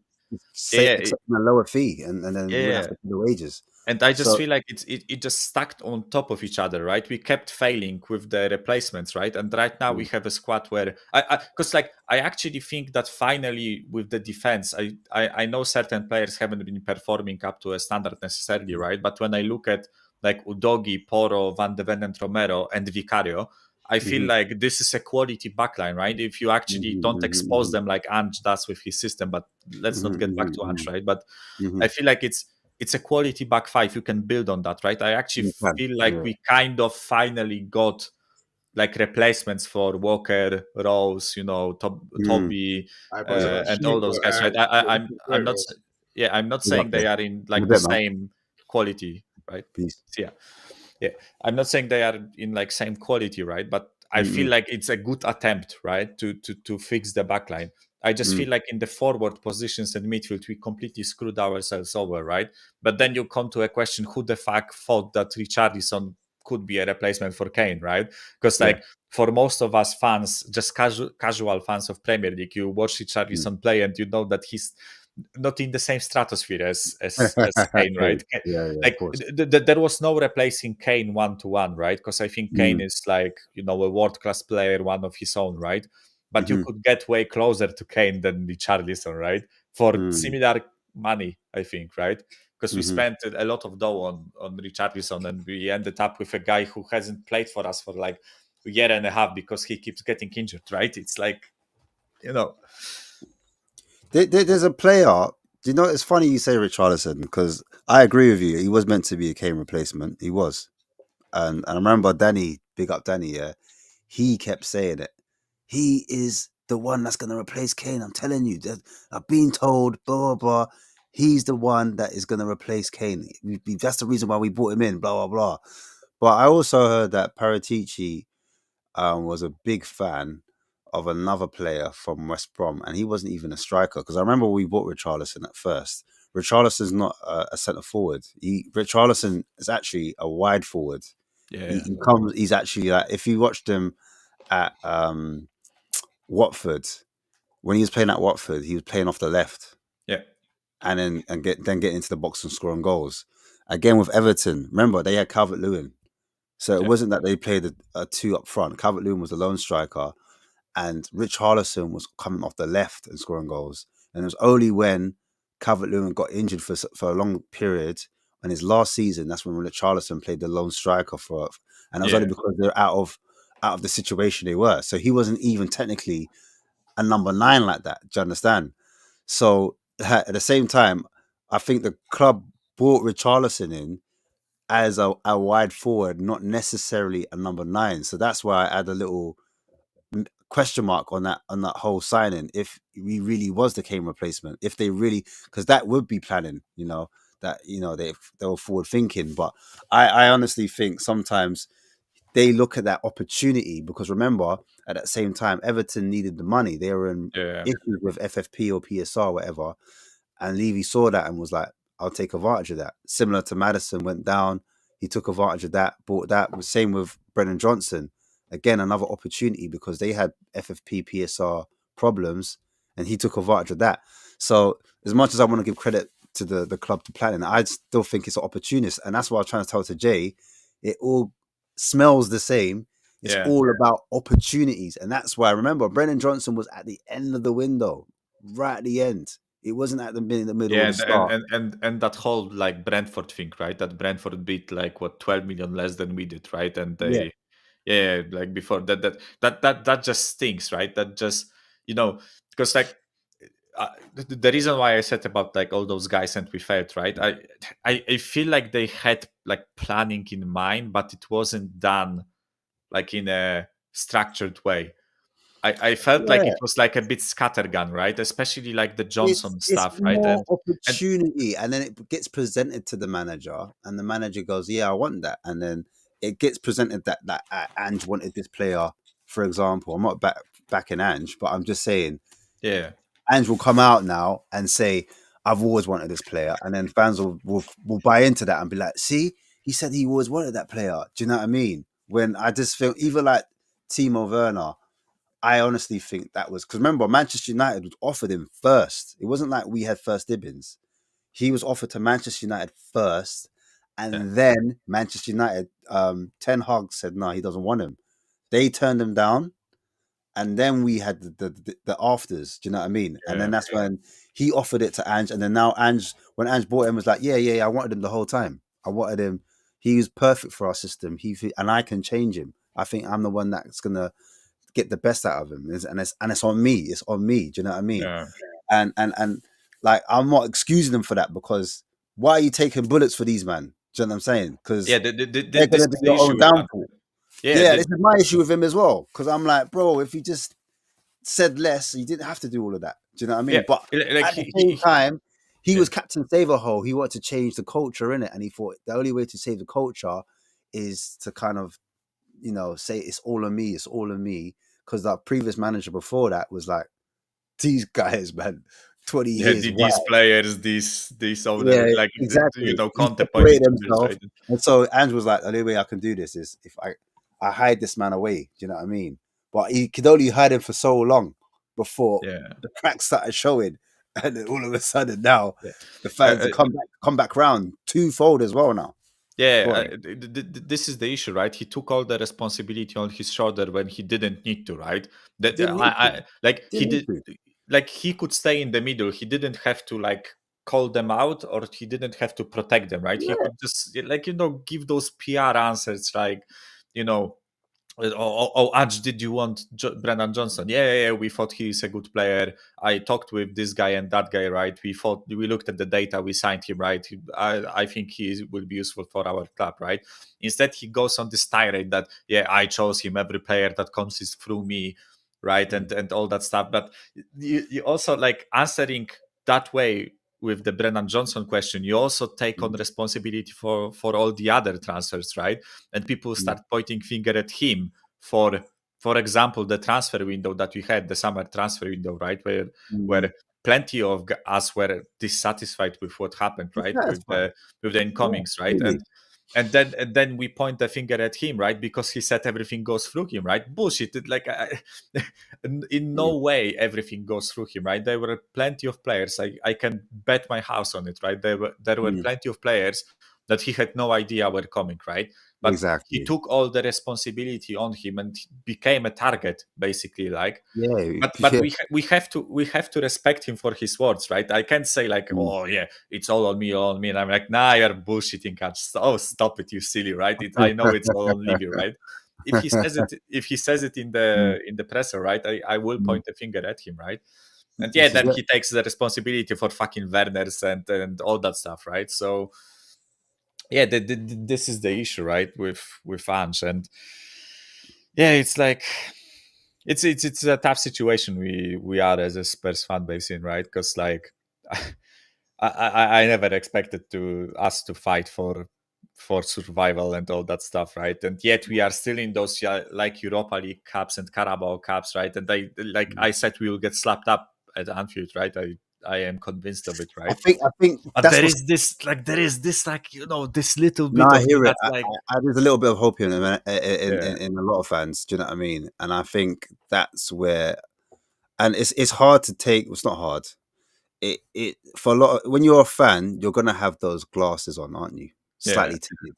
Do you know what I mean? And you're gonna be favourable to your club, and you're gonna hang on to those moments that things were going right, and then you're gonna look for other things that will help seek your validation or help seek that little voice inside you that, for example, right, and people hate the analogy or hate the comparison with Areola, whether people like it or not. Fans want Areola ahead of Ange, right? But if you look at it, both managers play with high lines, right? Both managers thrive on chaos, meaning they like high energy and they press very aggressively. All right, so there's no difference. We have to, if we're being, the difference is he would invert the fullbacks. Now Ange inverts one fullback at a time compared to last season, so it's slightly different. So that's the nuance, and he's also got a striker in Solanke that is better at pressing than what Son was from the front, and he's a little bit more physical, whether people like Solanke or not. Those are the main differences between Solanke this season and Son last season. But then going back into Areola, actually, if you look at it, his system, his fullbacks don't invert. They go on the outside. And their build-up is a lot more direct. So those are fundamental differences where we like to build up with short passes and then it baits the opposition onto us, and then that gives us space in behind, and that's how we attack. And then when we're near the goal mouth, if we create a chance, as soon as they play out the back, we press high and try to win it back, and that's how we create our chances. With them, they do something similar, but as I said, they target their wingers, so they look for their strongest players, and they rely on winning those second balls, those third balls. Do you know what I'm saying? High up the pitch, and then that's when they become aggressive. Do you know what I mean? And even the Forest fan that was on, he was like, they were so aggressive with their press. When he said that, all I could hear was Ange. You know what I mean? Because I know that is the one thing Ange is actually, or when we do actually look good, that was the one thing we did do well. Pressing when the keepers got it, we would press, create chances. And so the argument was for some Spurs fans is like, oh, you guys are looking at Areola, but they're playing once a week and they've got 10 injuries. We're playing twice a week and we've got 13 injuries or 14 injuries. Do you know what I mean? Imagine Areola with this squad, if he was playing twice a week or if he had Bournemouth playing twice a week, he would have just as much as injuries and just as much as problems. And I think that people were arguing that we've got injuries in key areas. That's the difference. But circling back round to where I think some of the issues is, yes, Areola took a while to find his feet, find his style. But I think there's a few more nuances in the way he sets up in terms of his defensive structure compared to Ange. That's what's Yeah. being missed, number one. And number two, we don't necessarily need to go for an Areola. We could go for, like people were saying, a Marco Silva, who adapts the system according to the opposition. Do you know what I'm trying to say? Yeah. So there's that to be had. And even still, if you were to say, look, let's back Ange, because you know that when we do have our full team, it does look good. As I was saying before earlier in the stream, we're very inconsistent. We weren't able to put a run together even with our strongest team. Yeah. And so even though I hear what you're saying, Michael, with a little bit of hopium in the cups, and you know, in a one-off game, Spurs can beat and be unpredictable and can beat those big teams in a one-off game. So actually the cups are the best route. But there's a part of me that says form dictates how well you do in cups also. Yeah. And I don't It's- want to dismiss that either. Do you Yeah, know what and- I'm saying? If I'm being balanced. Yeah, and also this style is a bit of like a sword and a shield thing, right? Or how should I put it? Right? Like this style of plays, this style of play gives us a chance to beat those teams that are stronger than us, right? But it also kind of opens us up to being beaten, right? Because we know with Ange there is no change of style, right? We will play this style of play, and we either come with a shield or on a shield, right? It's not like I feel like, because when you said about Iraola, right? I feel like I agree with you completely, right? That with the attacking phase of play, I think they play really similar football to us, right? Like we press on the front foot, right? We create chances maybe in a slightly different style, right? But in the attacking sense, it's really similar. I feel like the difference is that he has the like he isn't as stubborn to the point where if it doesn't go his way, he persists with the style, right? And just forces the players to keep on pursuing with the style. Rather, he like not necessarily like goes to a low block and just shuts off and whatever, right? But he has the ability to say, like, to steer his team into like defending as a 4-4-2 for a period of time, right? I feel like this is the main difference that people are pointing out to. And also I feel like with what you said about especially like the overlapping fullbacks, I feel like this suits our players more, the profile of players that we have, because like especially like with Udogie, I feel like he's better as an overlapping fullback rather than an inverted. With Poro, I actually think he's not as bad as people say doing the inverted role. I actually feel like he has the ability to play that. Yeah, he has the ability to play and that, assisted right? a lot from that area. Yeah. But I feel like people just I think it's a bit of a shiny new toy thing, like approach from people, right? They are fed up with Ange, so they look at Iraola, he plays exciting football and all that stuff, right? But I feel like if you just if you plucked Iraola out of Bournemouth right now and dropped him into our squad, I don't think like much improves, right? Because as you said, like we need the physicality, and even with those injuries that Bournemouth have, like the fact that they play once a week helps them with the intensity, right? I just feel like when I look at our players, there is no intensity because, like, obviously, right? We have 14 injuries. We play every 3 days for like 2 months, right? Obviously, they don't have the energy to play that style of play, right? And this is why I said that, like, I get that you have your philosophy, Ange. I get that you have your like approach to playing football, but it wouldn't hurt if we stepped off a bit, right? That just for a couple of games to get those players back, right? Because right now I think we are in that like vicious cycle where we try to keep persisting with the style of football, and it just makes our players like susceptible to getting injured, right? So even if you get players back, new ones get injured, right? And it's like you have to break that cycle. You have to give that team a bit of like breathing space to try to recover, right? Whereas I feel like we just keep like tumbling down the hill, right? I also think at the moment, and I think managers are copying, and I use Pep as an example. He said he needs to be more like your Bournemouths, your Brightons, your Forests, meaning that you have to be more direct in your approach. So I think City are a prime example where, you know, Pep's got a set philosophy and he does adapt every season. So I will say that. But this season especially, his tactics were found out. Yeah. Similar to what happened to Jurgen Klopp when he lost Van Dijk. He had to make Trent invert to stop teams running through that centre. And I'm seeing the same with City, where they normally let Stones invert. They normally let one of their right backs invert or one of the left backs come over. That's why they got 4 centre backs playing on the wing. Even now they got Nunes. They're trying to find a way to kind of help with the defensive structure. I think with Spurs, from what I saw lately with Everton, when we were playing against Everton, we were trying to be a little bit more direct. So I don't know if you noticed, Kingsley was trying to play balls into Richarlison. Yeah. Richarlison got caught offside maybe 1 or 2 times, but we were trying to go into Son. Son was our highest player. If you look at the average positions, he was our highest player, and they were trying to go a little bit more direct. But when the substitutions were made and Richarlison had to come off because he had a groin injury, or it looked like he wasn't moving right, they said. That's what Ange said. We've been cleared fit now for Thursday, for today. But putting Son in that position, you could see he hasn't got the physicality and that directness. Kind of, it all fell down because the balance was slightly off and we didn't have the players that could facilitate that system where you.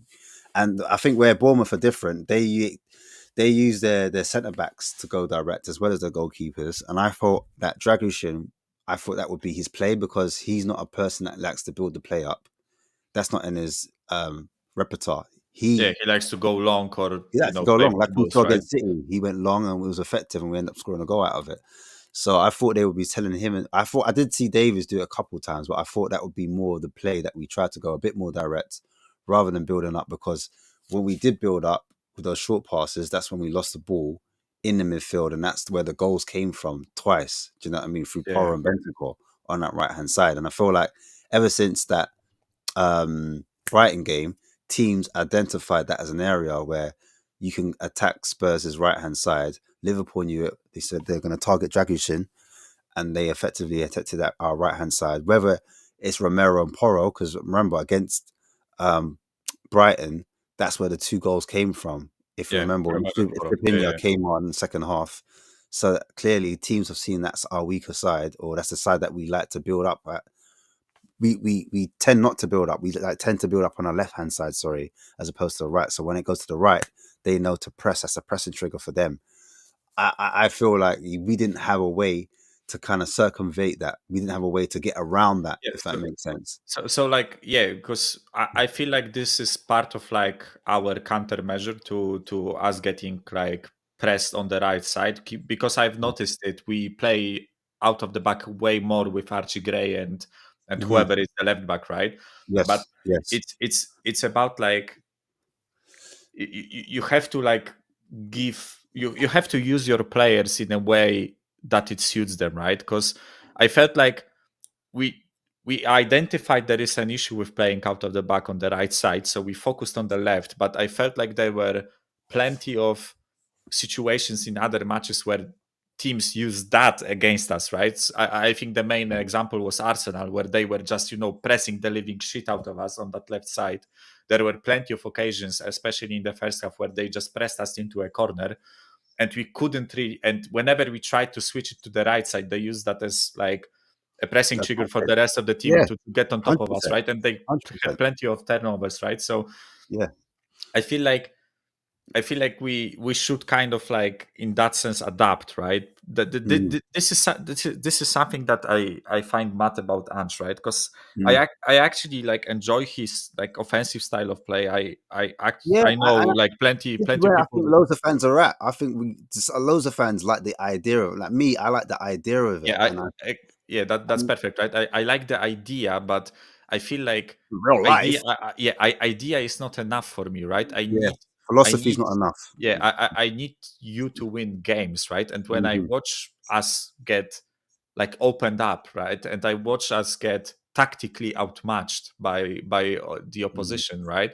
Then for me, it's not on players, it's on Ange, right? And I look at Ange and I need to see like in game but also like overall philosophy adaptations when like I need him to consider what teams we play against, right? Exactly. So I think in that's the first season, right? higher I gave weaknesses. him Better. in the first season I gave him a pass, right? Because like keep in mind, last 10 games of the previous season we are horrendous, right? We are getting slapped up everywhere, right? Yeah. But I was like, okay, it's your first season. Like I get that you made mistakes, but you want to, get your philosophy through whatever, right? But in the second season, I need to see you like adjust in certain games so that we don't get slapped up like we did against Newcastle 4-0, right? At their ground, or like we did like Chelsea 2-0, right? And all those games that we got slapped up in, right? So I and then this season started and I didn't see those adaptations, right? Which is why I kind of lost faith, right? Yeah. And it's also like, because I know I'm going way back because it was like 1.5 hours ago, right? But Chinks and Face was the Liverpool fan, right? They asked us why we don't have like faith in Ange. Preach, sorry, Preach. Yeah. They asked us why we don't have faith with Ange because of like those injuries, they hampered the system, whatever, right? And my thinking was, because like up until game week 10, I would say we didn't really have an injury crisis, right? And the issue was we still lost 5 games or like 4 games or something, right? And those games were against like Ipswich, Brighton, we collapsed, like Arsenal, we couldn't break them down. Yeah, and it was systemic, right? So I look at that and I'm like, if you won like 7 games, let's say, or 8 games in those first 10, right? And fair enough, we lost to Arsenal. They are better than us. Fair enough, you lost at Newcastle. Nobody looked at that game. Like You're whatever, upset right? about it. You're emotional about it because it's the rival. Yeah. But Yeah, and Newcastle, same thing, right? I always say like St. James's is one of the toughest game to go to in that league, right? So fair enough, if you lost those 2, I don't mind, right? But Crystal Palace, Brighton, and Ipswich were the 3 games where I looked at, I'm like, you got outdone here, right? Glasner outschooled you, right? Like McKenna came to our gaff, and I know there was a bit of luck with the goals that they scored, but still, we lost against Ipswich at home, right? And because of that, like, because of that loss of faith that I had with him, then when we came into that injury period, right, I didn't have faith in him building it back up, right? And then it went to a complete shit show, right? What we are in right now is a complete shit show, right? When we played against Newcastle and we had like 10 injuries, and then they had like a fucking diarrhea, like half of them, right? Like, I was like, I'm not blaming you for losing to a fully healthy like Newcastle at home, right?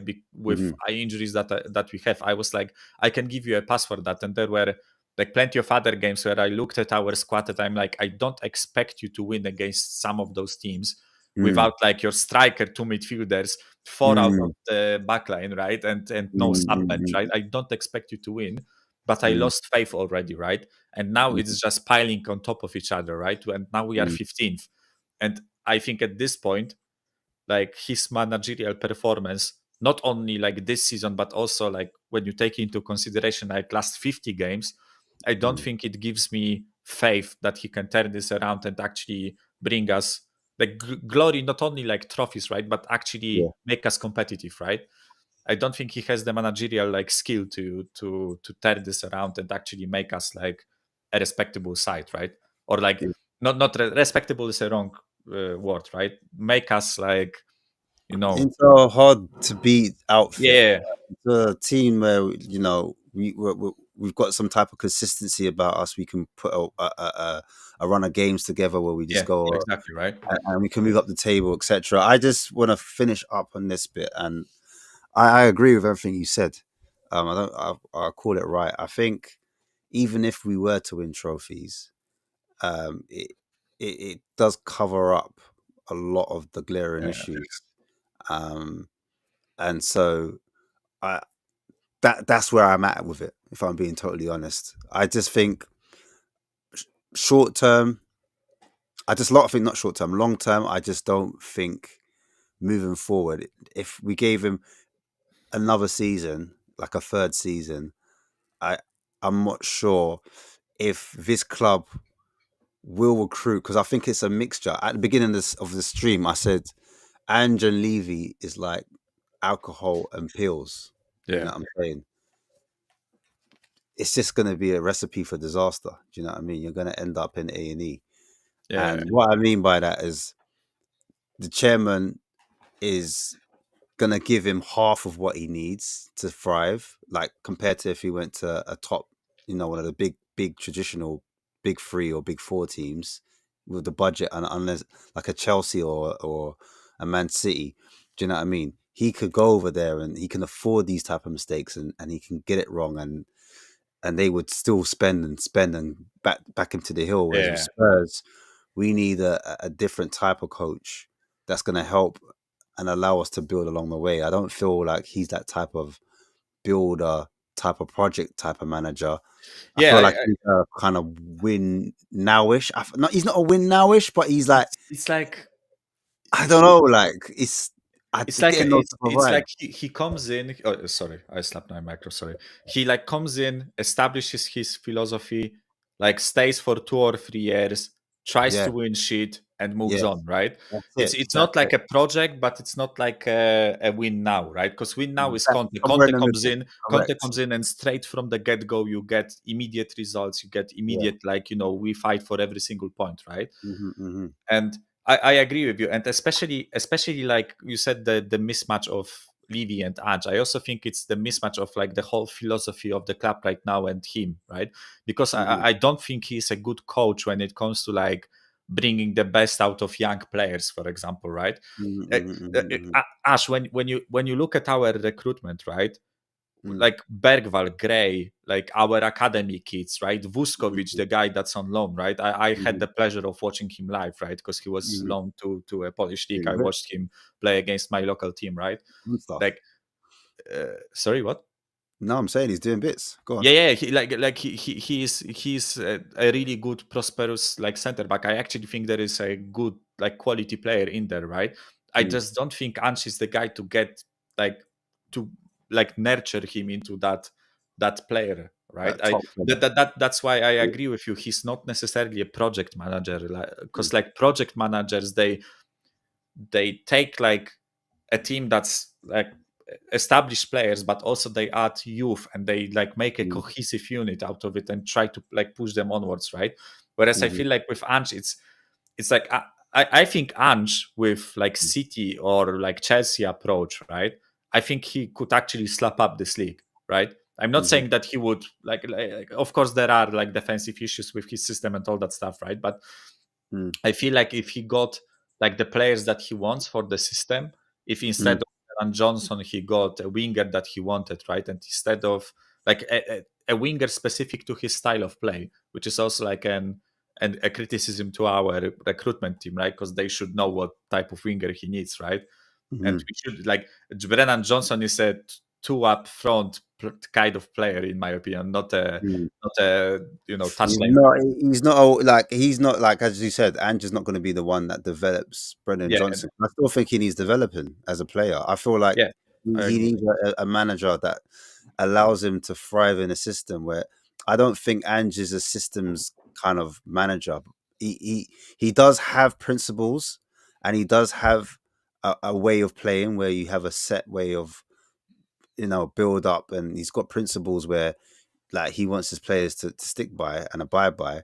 But in terms of a system type of coach, he's no Arteta, he's no Pep. He Yeah, allows the players to have a bit more freedom.